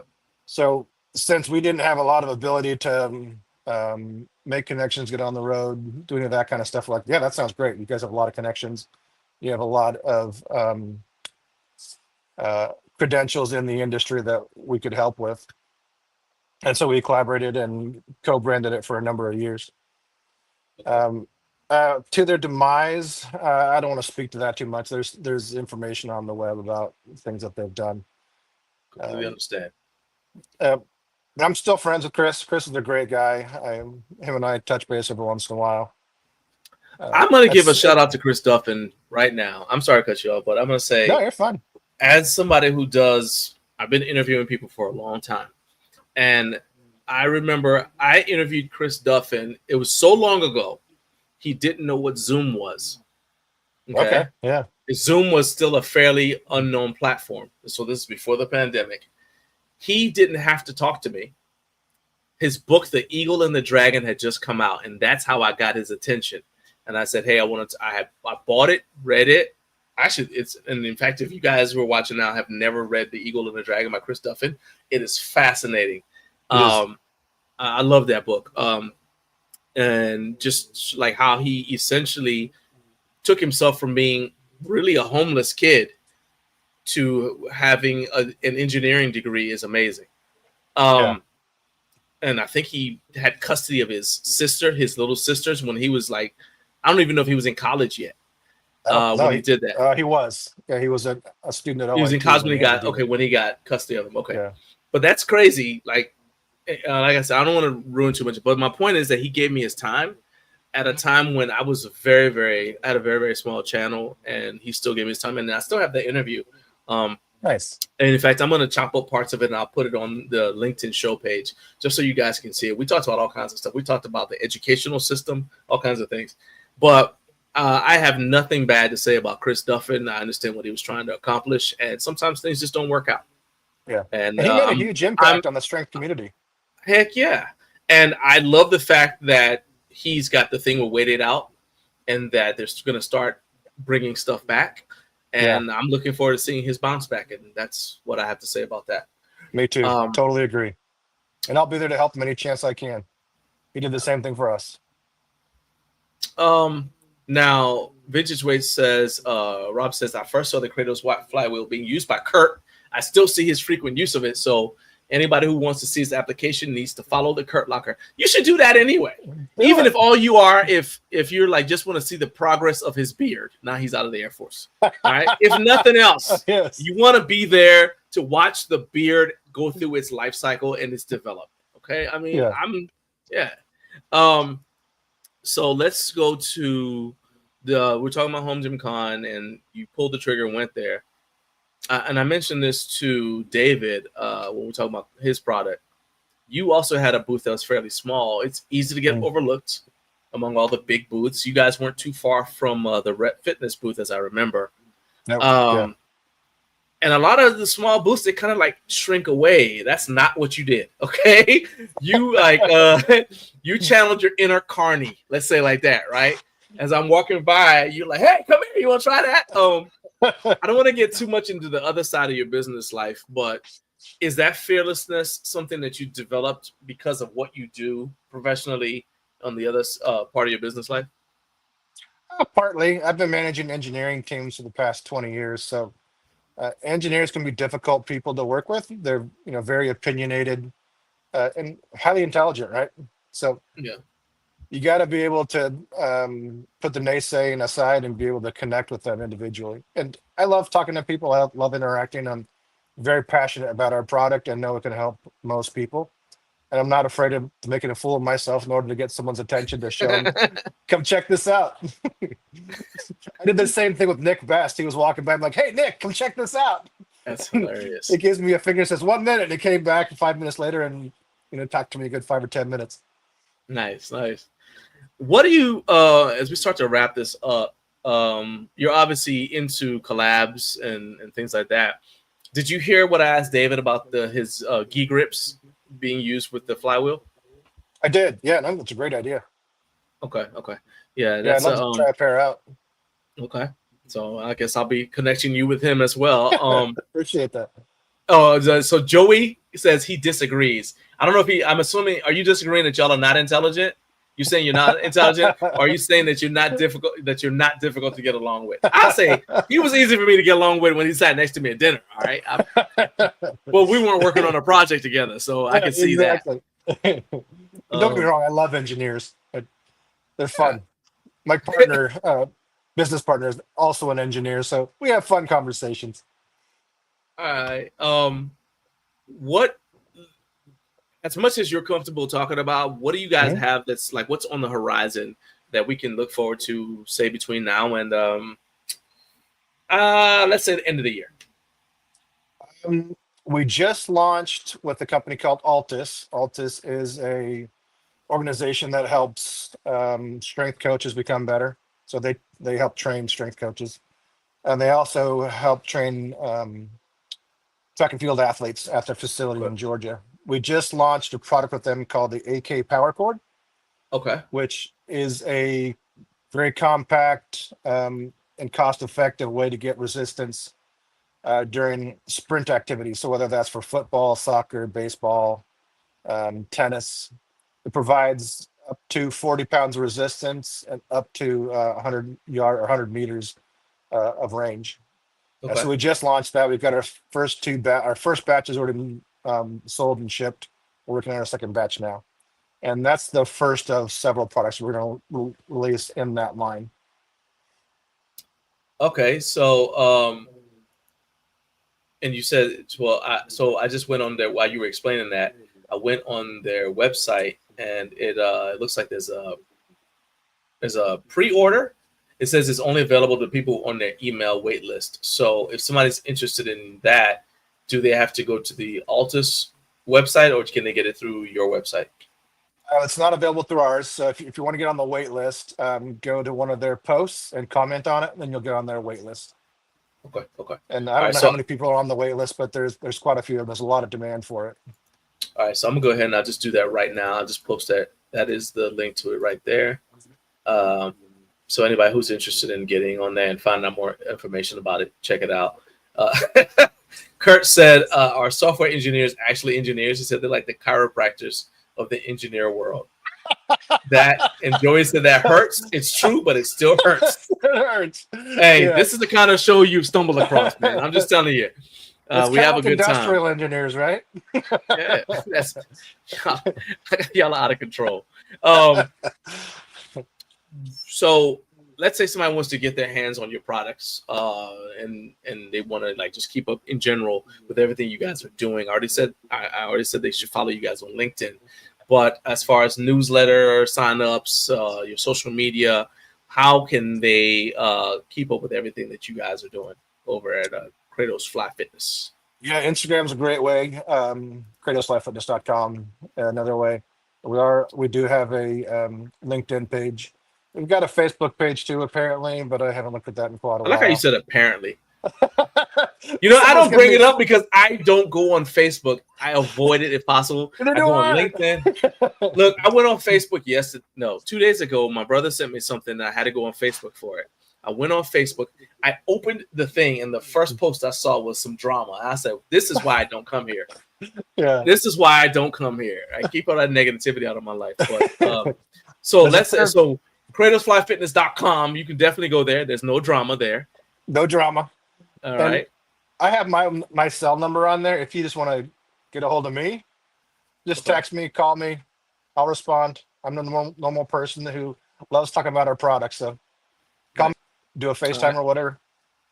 So you go to KratosFlyFitness.com and then go to Kratos_Fly_Fitness on Instagram. And then, as I said, you go to LinkedIn and you go to the company page, which is Kratos Fly Fitness on LinkedIn. Make sure you guys are following that as well. Wes, man, this was a lot of fun. I hope that you enjoyed this conversation as much as I did, and I hope I made up for the fact that I didn't let you make a fool out of me and be part of your Instagram, your reels or shorts videos you were planning on making. I'll get you next time. I was like, yeah, I was feeling bad about not stopping. Now I find out that it was a plot to try to turn me into a blooper reel. Okay, very well. I'm not a blooper. And so yeah, is there before I let you go, is there anything you want to add? Anything you want to add? Go ahead. Just thank you for your time. Thank you for listeners, and Kurt, appreciate all the support. If you're curious about a flywheel, buy one. We got an easy return policy. We're not going to keep something you don't want to use. So awesome. Try it out. Awesome. Well, Wes, man, I appreciate you being here. Thank you for powering through the tech issues that we had at the beginning. Thank you to all you who continue to watch. And make sure you guys go check out KratosFlyFitness.com. All right. You have a good day, my man. See you guys. All right. Bye. Later. All right. So that was Wes Beecroft with Kratos Fly Fitness. Hope you guys enjoyed a lot of that. As I said, you really do need to check out Kurt's video on it. It was really, really informative. And the link is already in the video description, but I'm going to post it here in the comments, in the chat rather. So if you're watching on replay, shout out to the replay gang. I don't think I've said that before. If you're watching on replay, just go to the video description to see it. But if you're watching live right now, you guys can check that out. And it's actually just long enough so that you can check that out before our video premiere of our reactions. Naomi and I reacted to what we saw at the ATX fitness booth. So we're having a good time doing these videos.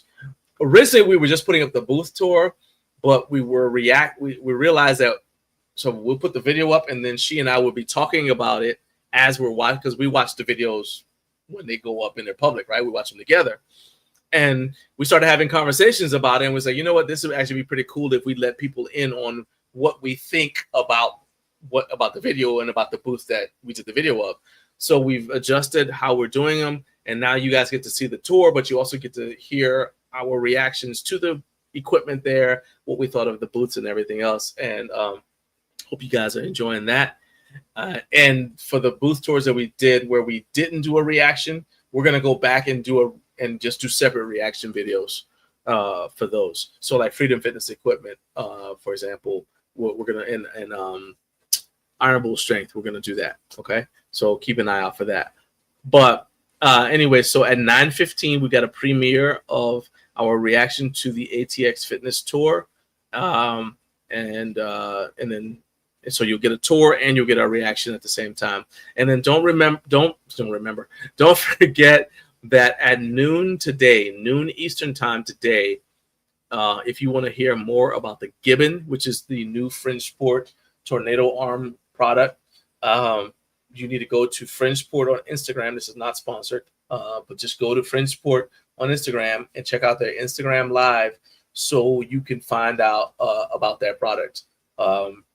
Looks really interesting, and so especially if you are somebody who has some sort of rack-mounted functional trainer system, so that's going to be tailor-made for you. That's it for today's show. Thank you to my guest Carlos Brown from the CBS TCR YouTube channel. He's going to be live streaming tonight, I think at 8:00 tonight Eastern time. I will be watching, and he's promised to put the link in the comments for this video. So you guys all join me, and let's help that's our guy, man. You guys go over there, subscribe to this channel, and just help him get to the 1,000 subscriber mark. He's really, really close. Thank you to David Bergman from Kotto Grips and Wes Beecroft from Kratos Fly Fitness.